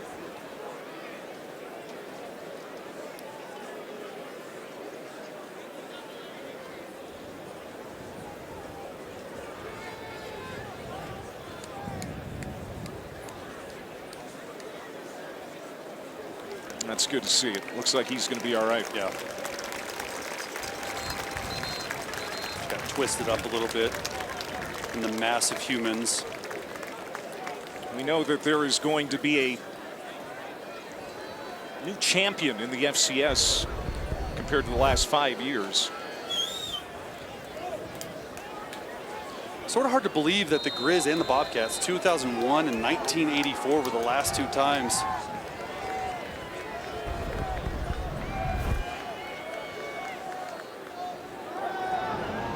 Slant, incomplete. They're picking it up. And now Jaden Johnson's going to run it back. They did not whistle it dead. This looks like a turnover right now. Montana State, I think they thought it was incomplete too. This is going to be reviewed for sure. Yeah, it looked like the receiver had the ball in his hands. Number 10, Jabez Woods, Ruling on the field is I a don't know if he completed ever pass had for a that catch. right there. Fumble recovered by the Smart defense. move. First down, Stephen F. Austin. By the refs to let this play on. But the rule is you got to do a football move, and that football move's 3 steps. I don't think that should be overturned pretty quickly. The previous play of a completed pass and a fumble recovered by the defense is under further review. You know, the crowd reacting to that. Yeah, they want a review. They didn't think Woods had it either.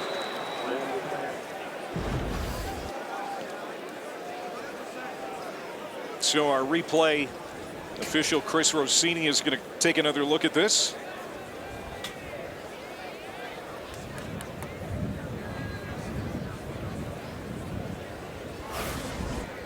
So it was ruled a completed pass and a turnover. And on the fumble, do you think he had it? It sure looks to me. No, he didn't. Yeah, Jerry, right? I mean, the rule is 2 steps in a football move. It just never looked like he secured the catch. This actually could have been an expedited review. This is an incomplete pass. Jerry McGinn, our rules analyst, joining us here tonight. And this shouldn't take too long. Yeah, right now they're probably just looking at the yard line from the previous spot. So, and the clock won't be adjusted. So they should just turn this over to the incomplete pass. After review, the receiver did not complete the process of the catch. Incomplete pass. It'll be third down at the previous spot. Jerry, you're 3 for 3 tonight, man. Nice job. Let's keep it going. Remember, Stephen F. Austin, got a little momentum after, turning Montana State over with that fumble, and then it led to back-to-back touchdown drives spanning through halftime. Almost had one there, thought they did, but not going to be the case. Yeah. So third down and 8 now, as the Bobcats are going to need the 44-yard line to keep the drive alive. Just over 5 minutes to go in the third quarter. Adam Jones in the backfield. Dowler motions out into the slot, and he was trying to go to Dowler, and Dowler was crunched down the middle. Here come flags raining in again.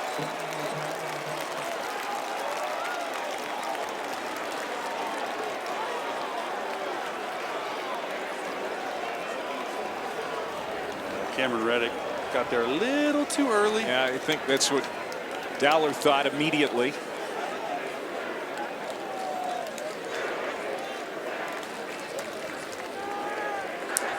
Pass interference, defense, number 38. Ball be placed at the spot of the foul, automatic, first down. Cameron Reddick, that hard-hitting safety from Houston, in there a little too early. They end up bringing 6-man pressure. Everyone has a man. And Reddick goes through Taco Dowler rather than playing the ball. You're going to call that every time. And he's in the perfect position. It's third and long. You bring the heat.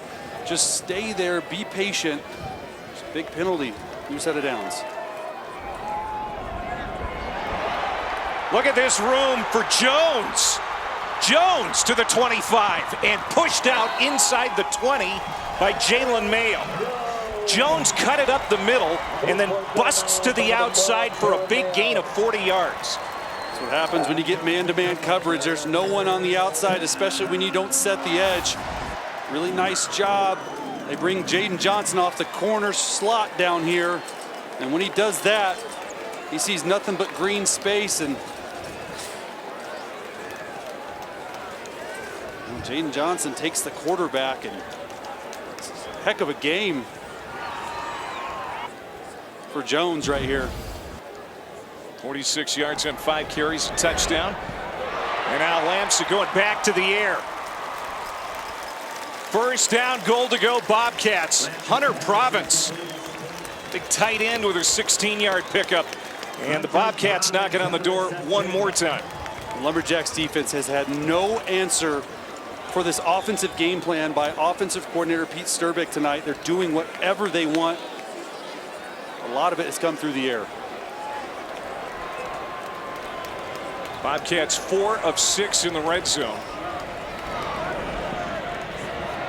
Lamson's going to be swallowed up At the 5, Kai Thomas and Aaron Austin meeting at the quarterback.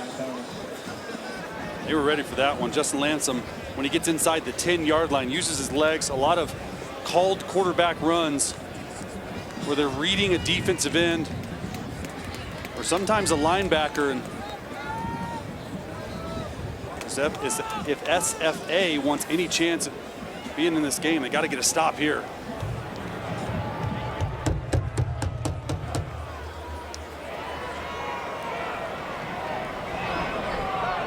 Second and goal.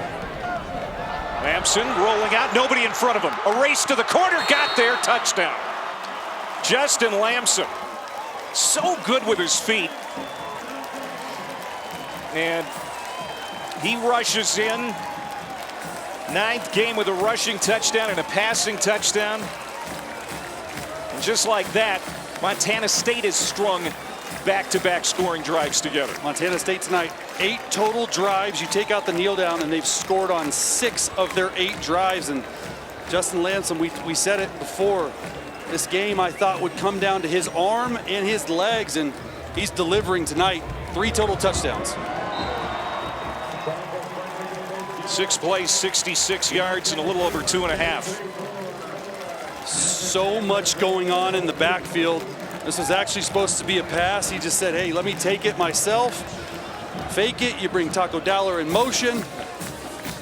And he's got a lot of rushing touchdowns on the year. Make that number 12. Justin Lamson, transfer from Stanford. Had big shoes to fill with Tommy Mellott, 3-year captain and last year's Big Sky and National Offensive Player of the Year. He's done a really nice job. Brent Vigen tried to recruit him to Wyoming when he was the offensive coordinator there under Craig Bohl. Instead, decided to go all the way across the country from his home state of California to Syracuse. Played a couple of injury-plagued years there. Then went home to Stanford, didn't really work out. Then he finally reunites with Coach Vigen, and he has had a really nice season here, trying to get him to the national championship game again. Nowhere to go. Good special teams coverage by the Cats. Slammed down at the 13-yard line, Richard Reese. Morgan? Coach Vigen has been so impressed with Lamson's leadership, too, coming in with this being a senior quarterback coming into a new team. And it was January 14th, 8 days after falling in that national championship game to North Dakota State. They had a team meeting emphasizing, let's not get caught up in the faces that aren't here. Day by week, day by day, week by week, they figured out that leadership, and Lamson, a huge key part of that, guys, exemplifying it tonight. Yeah, he has been a leader that has fit in really well. Vidlac on first down goes to Harris. They'll pick it up. That's a gain of 12. We've seen how fast they can score here, Clay, right? At the end of the first half and the beginning of the second half. So they're not out of it by any stretch of imagination, but they got to play dang near perfect the rest of the game.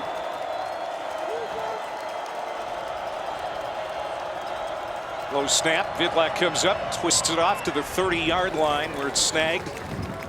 And it's another catch for this offense. Isaiah Davis, former UTSA Roadrunner, picks up 6.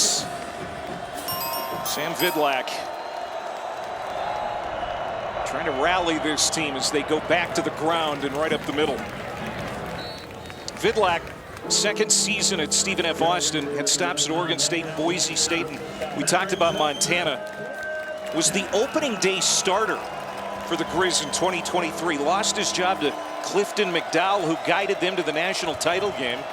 Now back here in the state of Montana trying to pull an upset. They got some work to do, down 20 points. That'll move the chains. Bugs Mortimer, first time he's really done anything in this ballgame. Of course, he makes most of his impact on special teams in the punt return game. That's his first catch, and it looks like he's shaken up. He's going to stay in. He's in the trips formation at the bottom of your screen. They throw, and it is caught by Harris. And again, a first down, but Got to keep an eye on Mortimer. That's a guy they can't afford to lose, especially if special teams becomes a factor yet in this game. Yeah, 4-point return touchdowns on the year and missed last week. Hopefully he's all right. Surprised they don't get him more involved offensively. Mortimer, a transfer from Western Michigan. From the 49 of Montana State, Vidlak throws on the run, and that's out of the reach of Jordan Neighbors. Vidlak throws a hard ball. Yeah, I was just about to say, I mean, we've seen a couple times tonight where the receiver's been 5 yards away. He could just put a little touch on it, and he's throwing the cannon at him at all times. I mean, he gets that ball out quick. It's impressive to watch, and imagine this middle of the field wide open again. Big hole up the middle. First down and more for Wimbley. It's a foot race. Wimbley down the sideline. Stays on his feet. Touchdown. Jarrell Wimbley goes 49 yards for the score. And the Lumberjacks just refuse to go away. I'm telling you, this Lumberjacks team, they score quick offensively. And versus this too high safety look, they've stayed with the run.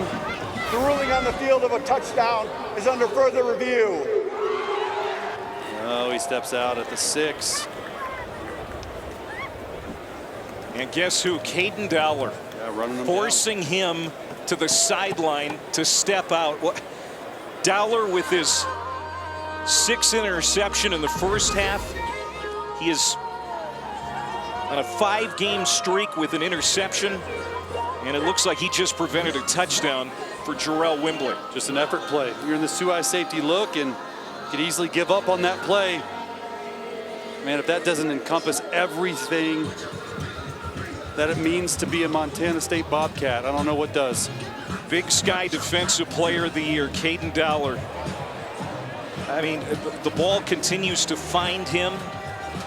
Have you ever been on a heater? Of course, you had a Heisman Yes. Trophy type season in 2007, but Caden Dowler right now, After review, it's the unbelievable. runner stepped out of bounds with the ball at the 6-yard line. It'll be 1st and goal at the 6. So take the touchdown off the board for now. But being on a heater offensively is way different than defensively. Defensively, you have to find the football. These takeaways, these turnovers, that's what this Bobcats team preaches, led by Sean Howell, the defensive coordinator. They talk about it every single day. Already 3 today, 23 takeaways in total. And Dowler and Iden, which you've seen make huge impacts in this game, continue to make that.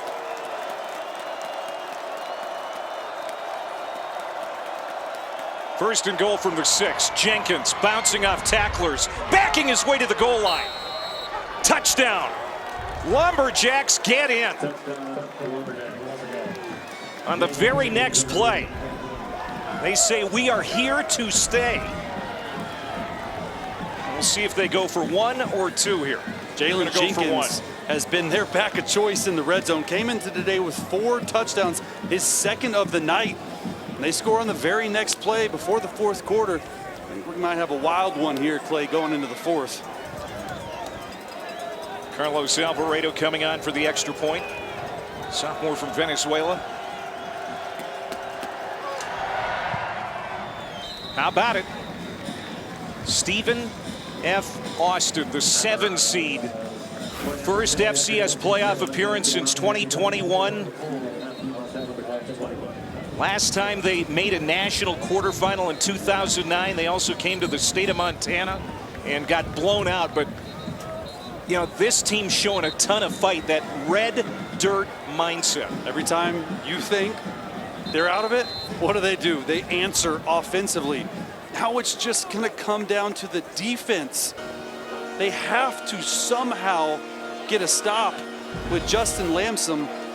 8 total drives tonight. They've scored on 6, and we said it today. The player of the game, without a doubt, Justin Lamson. 3 total touchdowns, 246 passing yards. It's his best game of the season since November the 1st. And SFA, we haven't talked enough about it. Out Charles Demings, out Michael Patterson, 2 of their starters. Charles Demings got pro potential.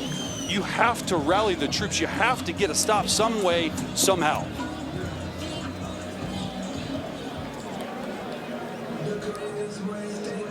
Jacks got a home game last week. They got past Abilene Christian to extend the winning streak to 11 games. Trying to pull a massive upset here in Bozeman, and there is still an entire quarter left to play, and they're down 13 points. So it's definitely within their reach. Yeah. Squib kick.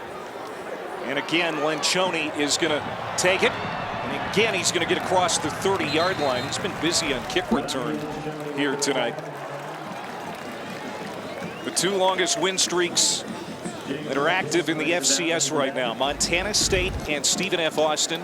Villanova's also on a heater right now, 10 wins in a row. Villanova's going to be at Tarleton State in Texas tomorrow.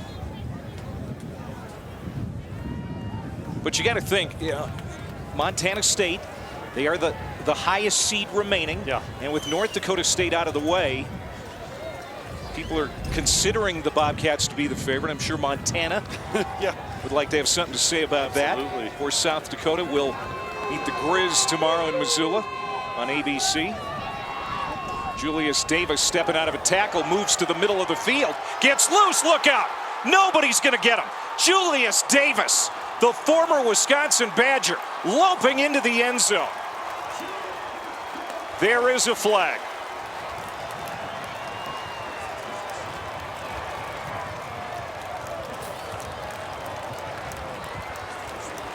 Now is he going to take the touchdown off the board? We'll see. We get him from talking and waving by. Yeah, this could be a taunting penalty on Julius Davis.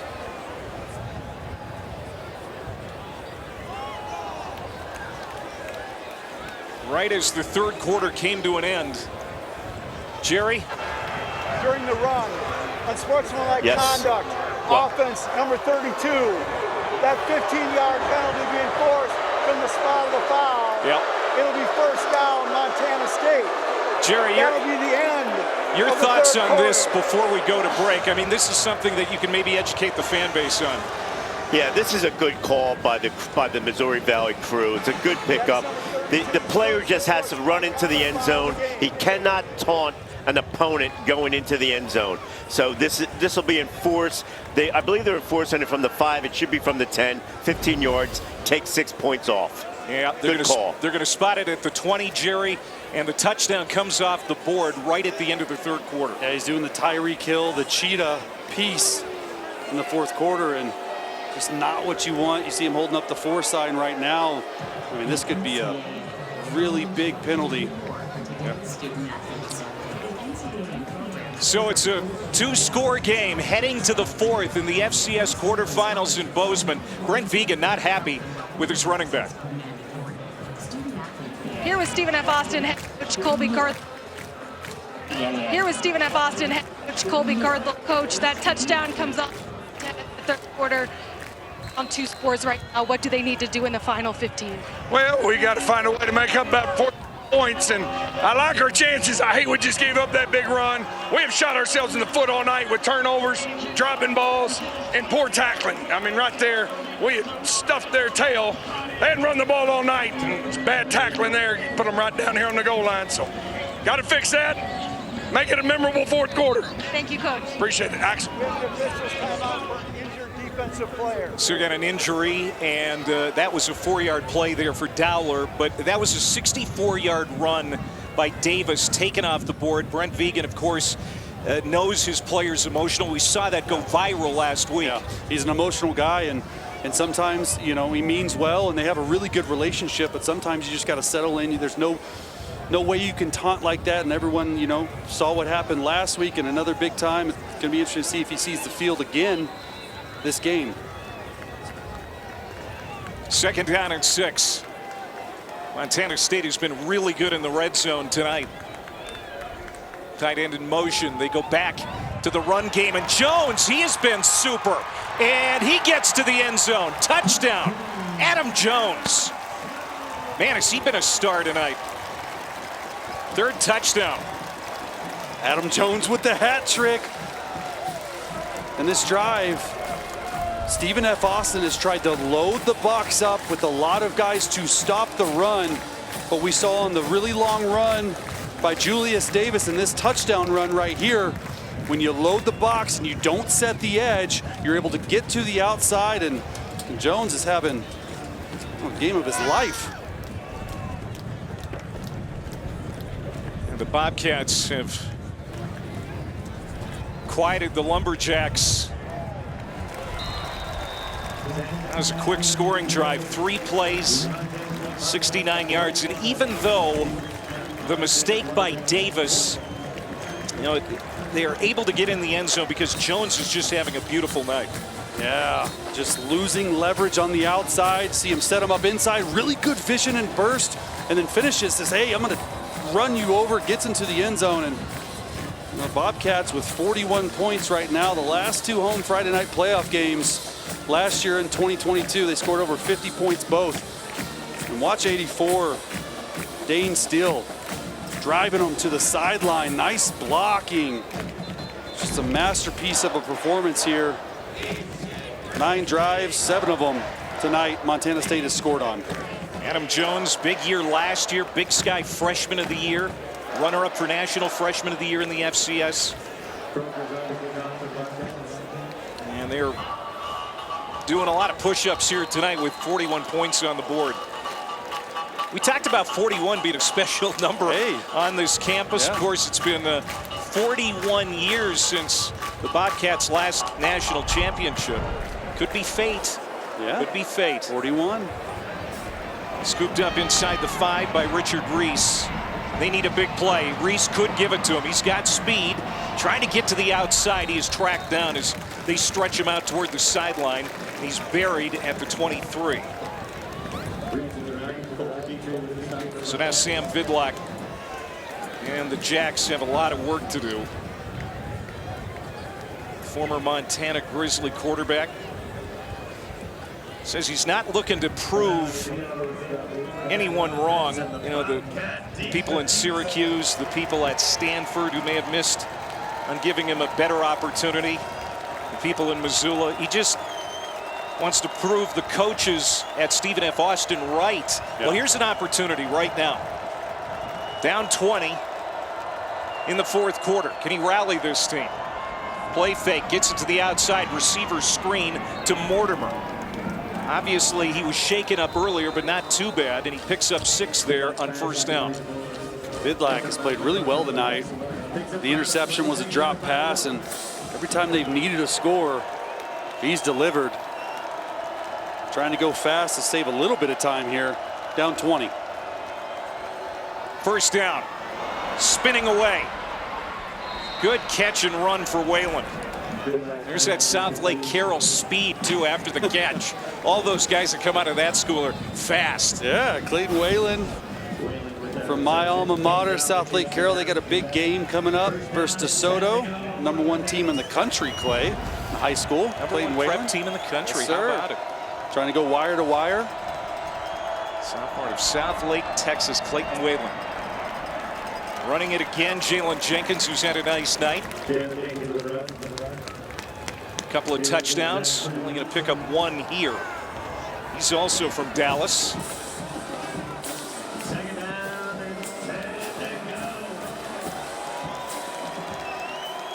So this crowd here at Bobcat Stadium getting behind the Bobcats. Jenkins backing his way over the midfield stripe. So it'll be 3rd down and manageable. Jacks are obviously in 4-down territory right here. You got 2 downs to get it. The big play offense, we've seen it time and time again. Screen to Mortimer. Dodges 1 tackler, spins away from another, but then the swarm comes. And that's what defensive coordinator Sean Howe wants. He wants a swarming defense. Run to the ball, play as 1 unit, 11 hats around the ball at all time, and Mortimer right there is shaken up a little bit. This numbers count. There's 4 defenders down here outside of the hash at the bottom of the screen. It was a run option to throw it or run it. They decided they wanted to throw it out there. Timeout. Stephen F. Austin. They're first of the half. This will be a full media timeout. Colby Carthel is going to spend a timeout ahead of this 4th down at midfield. 41-21 in the 4th. Stephen F. Austin, a couple of touchdowns here in the half to stay in this ball game. They desperately need to convert on 4th down here near midfield.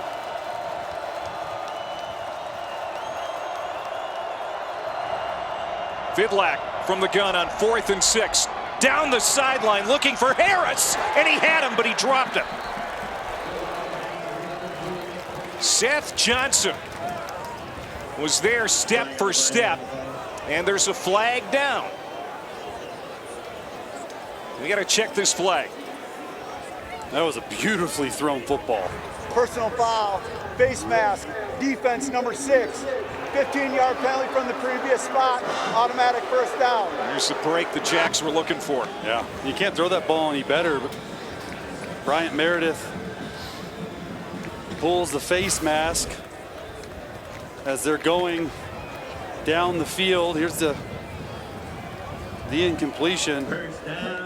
Meredith was in the slot on the safety and just grabbed the guy's face mask as he broke to the middle of the field.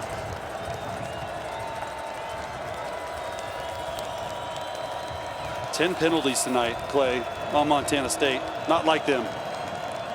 3 receivers to the left, but Vidlac spins it to the right for Bowler, and he's met immediately. Seth Johnson quickly makes that open field tackle. They've been throwing a lot of these stop routes to the short side of the field to Derek Bowler. You got to imagine at some point here quick, a double move is coming on a stop and go.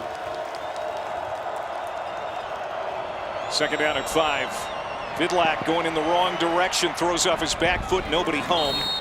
So it'll be 3rd down and 5. And now here's another critical play in this game for Stephen F. Austin if they're going to stay in this thing. Yeah. 2-down territory for sure, down 20. Obviously don't want to kick a field goal and still be down 3 scorers, so opens up the playbook a little bit. If they want to run, they want to throw it to their best receiver, Kylan Harris. Down here in the slot, at the bottom of your screen. Had a lot of success there on 3rd and short. Vidlac looking to the sideline.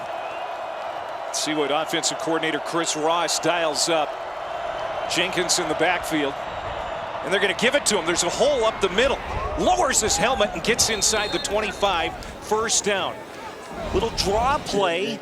And Jenkins found the seam up the middle and picks up the 1st down. There's a player down for Montana State. A light box right there. They check to a little counter pull action by the left guard. They've had success versus small box right there in the middle of the football field. Taden Gray was trampled by Jenkins on that play. We're going to step aside. Well, it's good to see Taden Gray walk off moments ago. He's going to go in the injury tent, but it appears that he might be able to return. He had that big 4th quarter interception last week in the win over Yale for Montana State. His defense has been really good here tonight, but Stephen F. Austin has scored on 3 of their last 4 possessions. They need to get into the end zone here, Chase. Absolutely. If I'm offensive coordinator Chris Ross for SFA, knowing that Taden Gray is out, the backup nickel's in. They've had a lot of success in the middle of the football field versus 2 high safety look. Got to test that with Kylan Harris. FCS quarterfinals in Bozeman, Montana. 4th quarter, 1st and 10 for the Lumberjacks as Harris goes in motion. Play fake to Jenkins. Harris dropped another one. We've seen several receiver drops tonight for the Jacks. It's their 4th drop of the game, and he's going to turn this one up. Another injury. And now Paul Brott is limping to the sideline for Montana State. You mentioned it.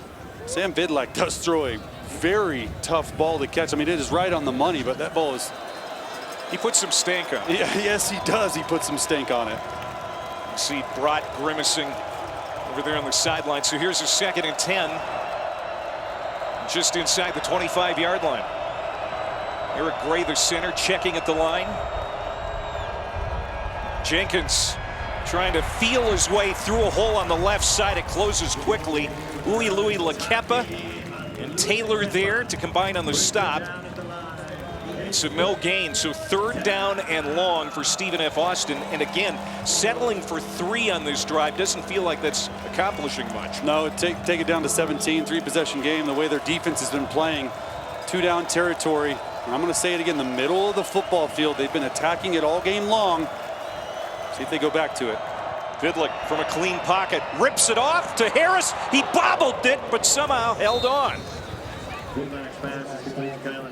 Kylan Harris already has 2 drops today. We said it. Both of these safeties are so deep, Clay, that they're getting Kylan Harris matched up on linebackers in the middle of the field between the hashes. 1st down from the 12. Jenkins stays in the backfield. You got Harris and Bowler in a twin set to the right of the formation. Vidlack's going to go to the left corner, though, and it's overthrown. Whalen wants a flag, and he's going to get it. So another penalty flag against the Bobcats. They've really started to pile up. They're going to get Carson Williams here for a face mask on Clayton Whalen, trying to just throw a jump ball fade to the 6'3" receiver. Sort of been their MO tonight down here in the red zone, but Carson Williams in really good position, just pulls the face mask. Well, now 7 offensive linemen are going to come in, plus Gavin Rutherford, the backup quarterback who runs that short yardage goal line package.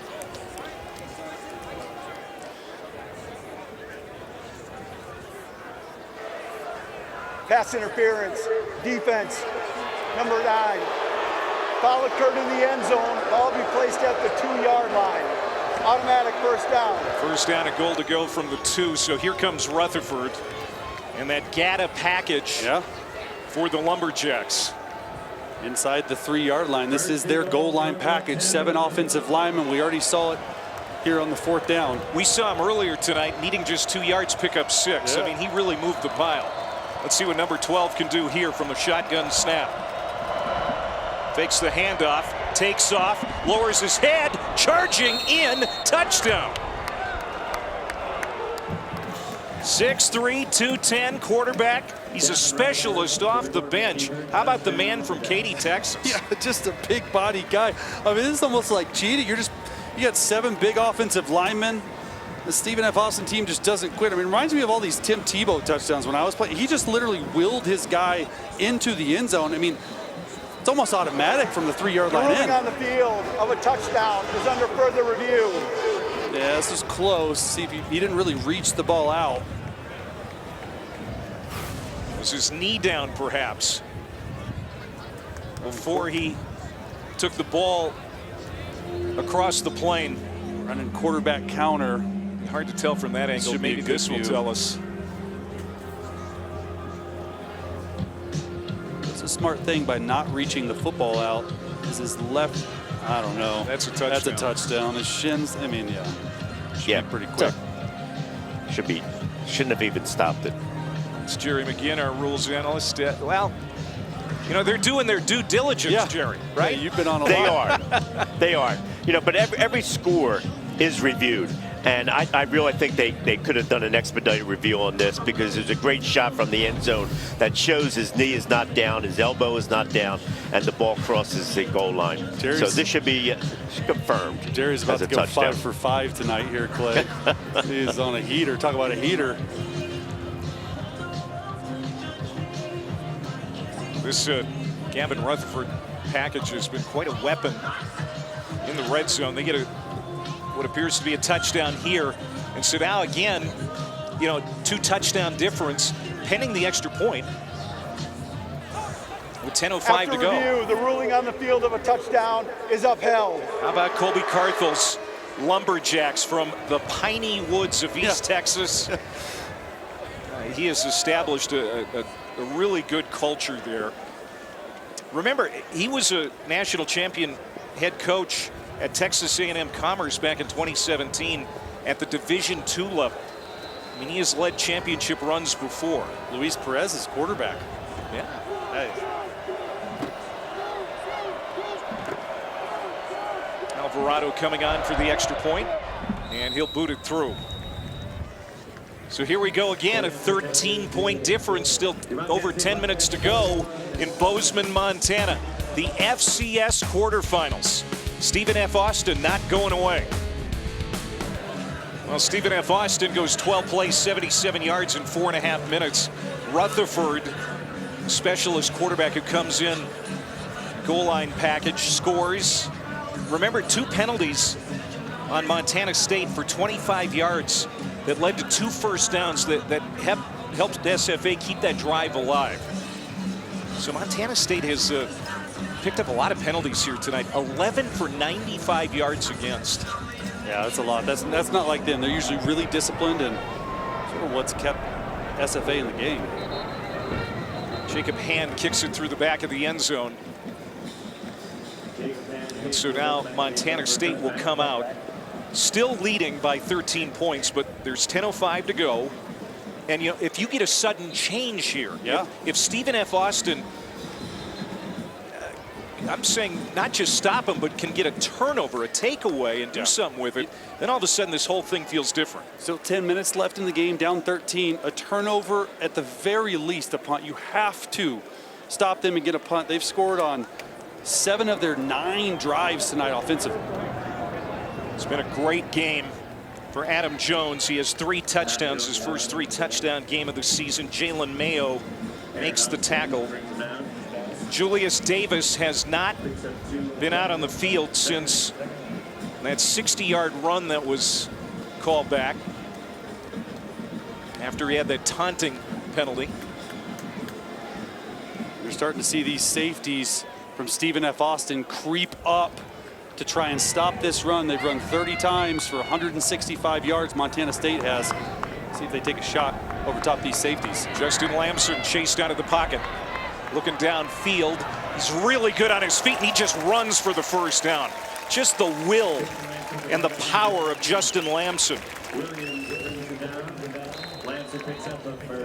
8 yards, they'll move the chains. And they do just that. They try to take a shot over top. They stay on top of the coverage and just outruns Kai Thomas and stays in bounds too. He's a bruiser. 6'2", 210, likes contact and his steady presence, his leadership. The best thing about him, though, coming into the game, only 2 interceptions, the decision-making, Clay. When to pull the ball down and run.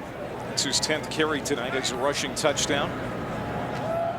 They go back to the guy who's kind of paid to do it, and that's Adam Jones, and he gets close to another first down out across the 45-yard line. Alafipo making the stop. So the Montana State Bobcats rushed for 150 yards and multiple touchdowns in 13 straight games now. That's the longest active streak in not just the FCS, but the FBS as well.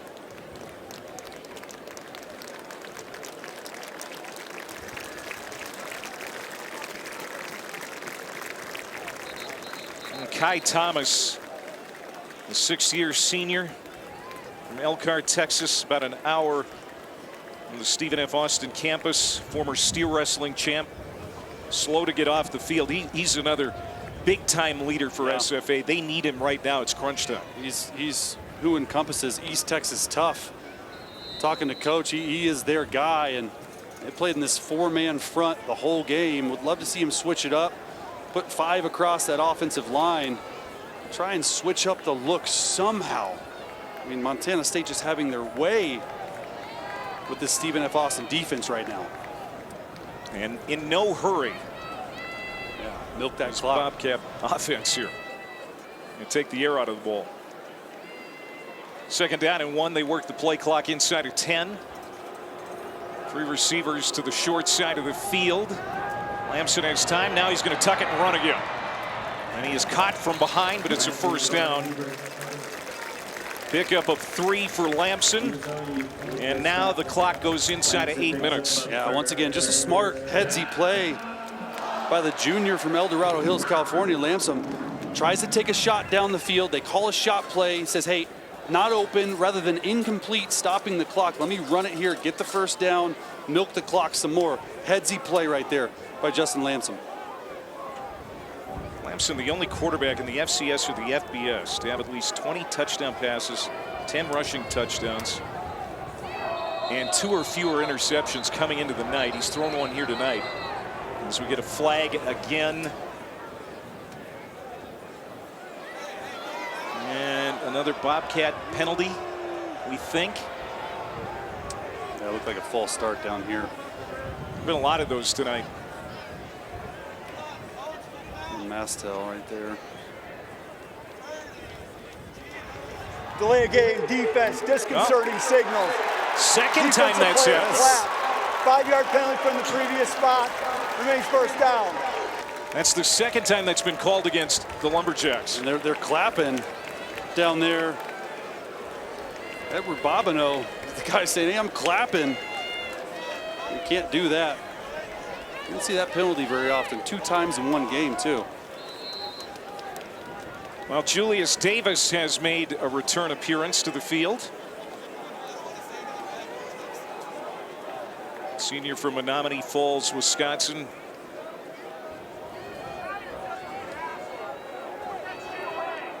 Probably got a little bit of a tongue lashing after he went to the sideline. But they're going to feed it to him here. Picking his way up the middle, and he dives inside the 45-yard line.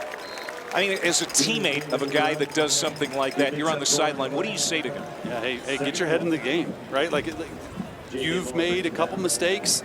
We're not holding it against you. You got to have a short memory, but get out there. You take a touchdown off the board. Luckily, they ended up scoring on that drive.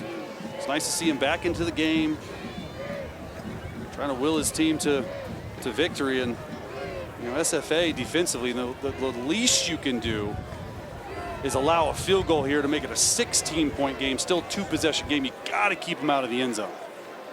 Bobcats just milking the clock. Get it inside of 5 on the play clock. Handoff, Davis, first down.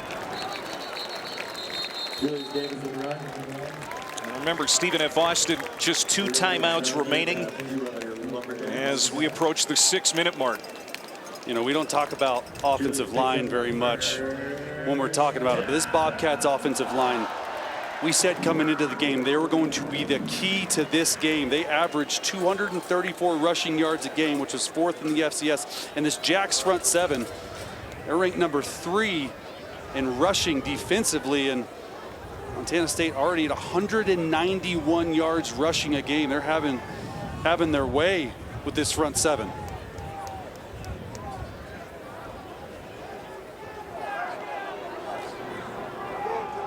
Stay on the ground.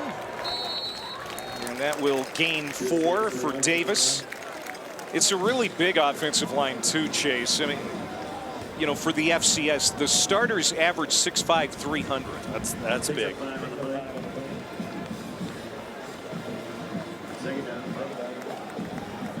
You got to think the continuity too, Clay, right? The same starting offensive line combo for the last 10 games. JT Reed, a guy who has really elevated his game this year. A captain, stepped in at center after Burke Mastel, the starting center coming out of fall camp, got hurt. Mastel, since getting healthy, has moved to right guard and has really come together up front. Jumping through a hole is Jones, making his way to the end zone. He is going to be stopped at the 2. Adam Jones, what a night. Another 35-yard gain.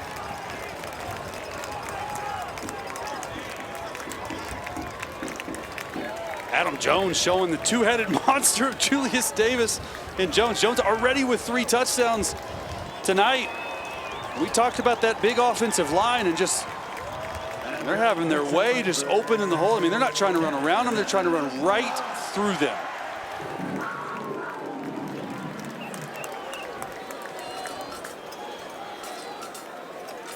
He's also their leading pass catcher with 5 receptions on the night. How about that? And a timeout here by Montana State as the play clock was winding down. But now we're under 4 minutes to go, and Stephen F. Austin, they need this timeout as much as this will be a Montana State wanted to call it to avoid a penalty here, because they look gassed right now. They're tired and worn down. That's exactly right, Clay. They've just been imposing their will. And we talked into the start of this game, this entire offense, this entire team and identity, it starts with the run game. The big offensive line sets the tone for the entire team. And we talked coming in, they had a lack of pass game. And this is a little bit different for them. They threw it first to set up the run game second. It's usually flipped. They usually run it to set up the pass game. And so this offense clicking on all cylinders. There's the taco again. We saw him last week at the game. And, you know, Bobcats can essentially put this one away here from the 2-yard line. Brent Vigen told us yesterday, you know, starting 0-2 may have been a blessing. And trying to extend their winning streak to 12 after that 0-2 start, get back to the FCS semifinals, one step closer to another chance at a national championship, finished runner-up last year. Out of the timeout, first down and goal to go. Davis, he is going to be wrapped up, trapped around the waist by Aaron Austin, and now it's getting chippy down there. Flags come in again. This might be a personal foul on Austin.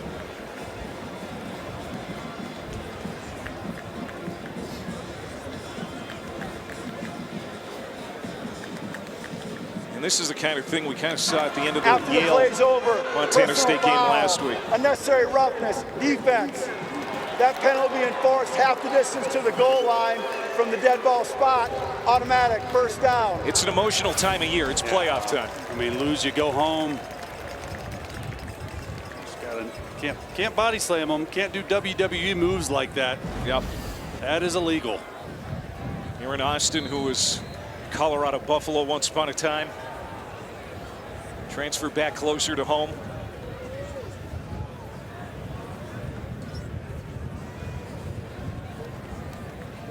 And Montana State in no hurry to break the huddle. 3.5 to go.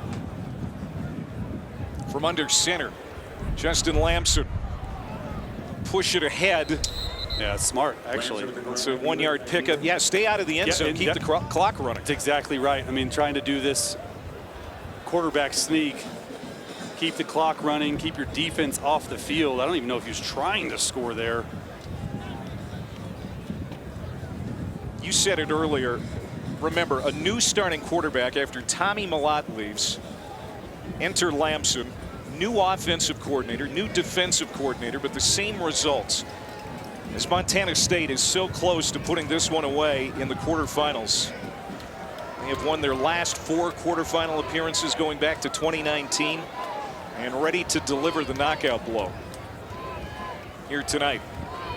Stumbling away is Lamson, able to hand it off.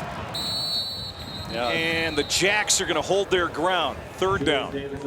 You got to start using your timeouts here if you're Stephen F. Austin. If you want any chance at keeping this to a 2-score game, to 16. They're just going to let this run down to the 2-minute timeout.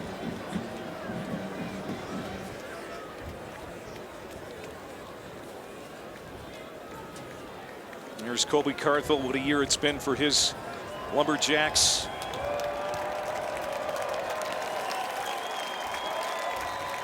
But the crowd here on its feet. 2-minute timeout at Bobcat Stadium. They can feel it now. They can taste it. A berth in the semifinals and possibly against their biggest rivals. Of course, this big game tomorrow in Missoula that will decide that. 2-minute timeout. Back in a moment. Out of the 2-minute timeout, Montana State leading 41-28, a third down and goal to go. What a year it's been for the Bobcats. What a year it's been for the Big Sky Conference. 3 teams made the playoff field, all still alive. UC Davis will play its game tomorrow. So will the Montana Grizzlies. Adam Jones, 3 touchdowns tonight, 2 on the ground. He's in the backfield. And we're going to get another flag. False start on Balkan, tight end. False start, offense, number 80. 5-yard penalty from the previous spot, remains third down. You know, there's a lot that Vigen is going to like about this game, but the red zone false starts, that's going to rankle him a bit. 12th accepted penalty for 100 yards tonight. And honestly, a big penalty You got to run it here on 3rd down to keep the clock running, but Stephen F. Austin still has 2 timeouts left. Hold them to a field goal here. 16-point game. 3rd down and goal. Pass low to Dowler. Lamson on the run, threw it at the feet of his junior receiver, and so now it's 4th down, and they will have to bring out the field goal. I don't like that call at all.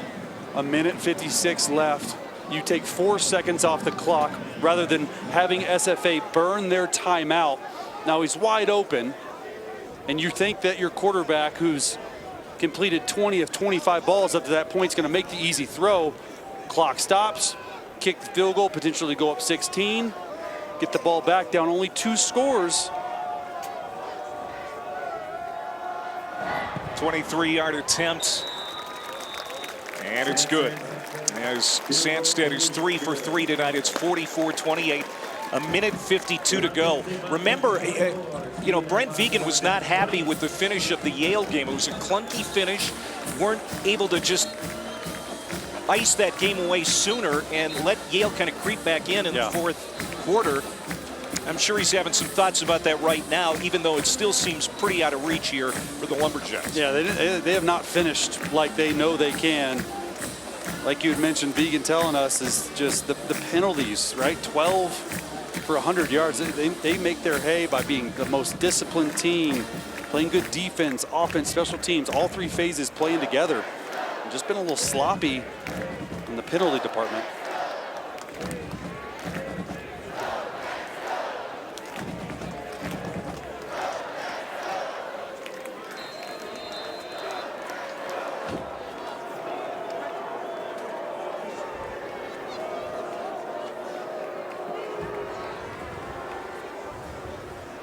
Line drive kick handled at the 5 by Reese, and he's going to be stopped short of the 20.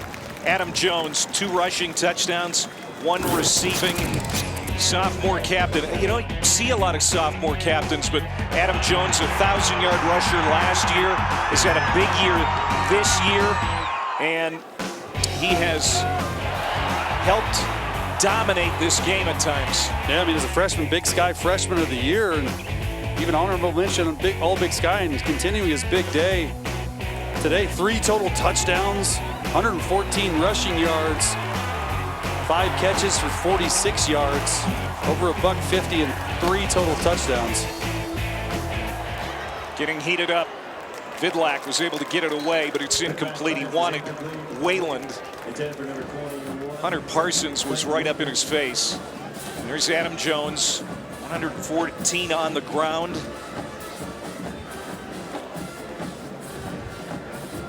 So Julius Davis, he also flashed at times too, but had his touchdown, of course, taken off the board. Yeah, Julius Davis at 96 rushing yards. You gotta love his emotion, though. You gotta love his spirit. Yeah, he has great spirit. Yeah. They just need to channel it a bit. Channel it, exactly. 2 timeouts. Vidlak, he's going to be dumped again by Kenny Iden. What a night for the senior. 4th sack for the Bobcats tonight. Iden's been all over Vidlak since the opening kickoff.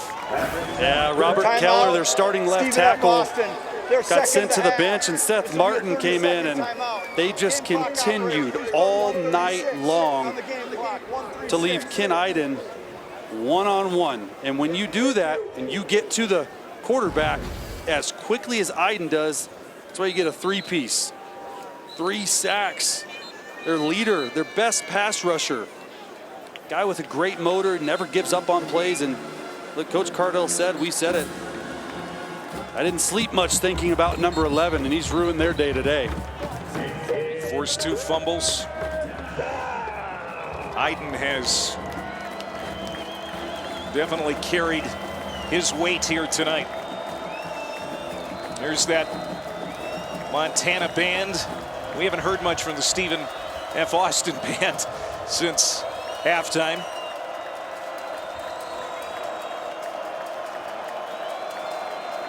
Iden's in the middle of the field. You got to slide your center to the left at the top of your screen, which they do here. Rolling out in the end zone. Vidlak better get rid of it. Got it knocked away, and an offensive lineman catches it. And advances it, too. You can't do that. You absolutely cannot do that. But big man just saw the ball coming right in his hands. Chimdia Weewu made the catch. Oh, my God. Can't do that. How often do the big man get a chance to catch a football, Clay? There is no foul for illegal touching. The ball was tipped. Got It'll be fourth down. Jerry, help us out here. So they are correct. If the ball is tipped by the defense, then anyone can catch the ball, which 54 did. So that was a good pickup by the crew. Yeah, it was good tipped. job. Yep. Thanks, Jerry. You're welcome. And you know what? Fourth down. That's a thrill for Weewu. Yeah, Weewu gets his first probably career catch. Playoff reception. Here's the game. 4th and 14. Here comes Montana State. They're going to get to him again. And that's going to be the ball game. Zach Cruz. 5th sack tonight for this defense.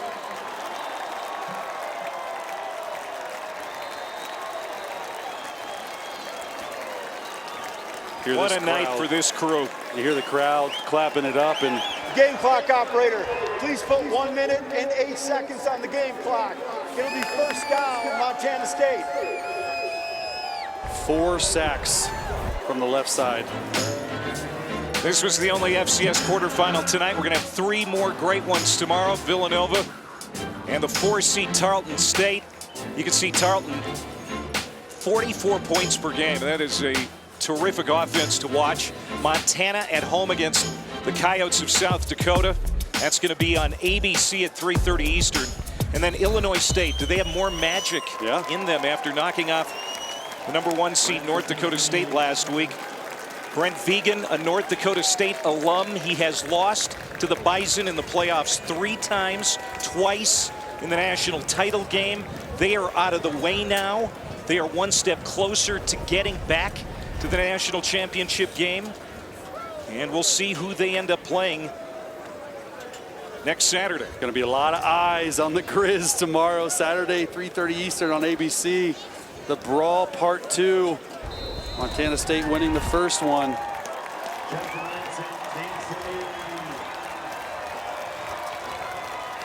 Brent Vegan will come on out to shake Colby Carthel's hand. Congratulations to the Lumberjacks on a tremendous season. That 49-year-old head coach who is about as country as they come. He has developed a great culture there. Should be really proud of the Stephen F. Austin season. Coach Vegan does it again. Advances to the semifinals. 4th appearance in the last 5 seasons. A true blue blood of the FCS. And the story of the game is their quarterback, Justin Lamson. I mean, just fantastic tonight. 20 of 26, 246, 2 touchdowns. Some rushing yards as well and a touchdown. And Montana State first one in to the semis. And that game will be on ABC next week. It'll either be the Grizz, your hated rivals, or the Coyotes. 44-28 the final. Montana State does it again at home. Now 39-2 in this building under Brent Vegan. For Chase Daniel and Morgan Uber, I'm Clay Matvick saying so long from Big Sky Country. Coming up next, Sports Center.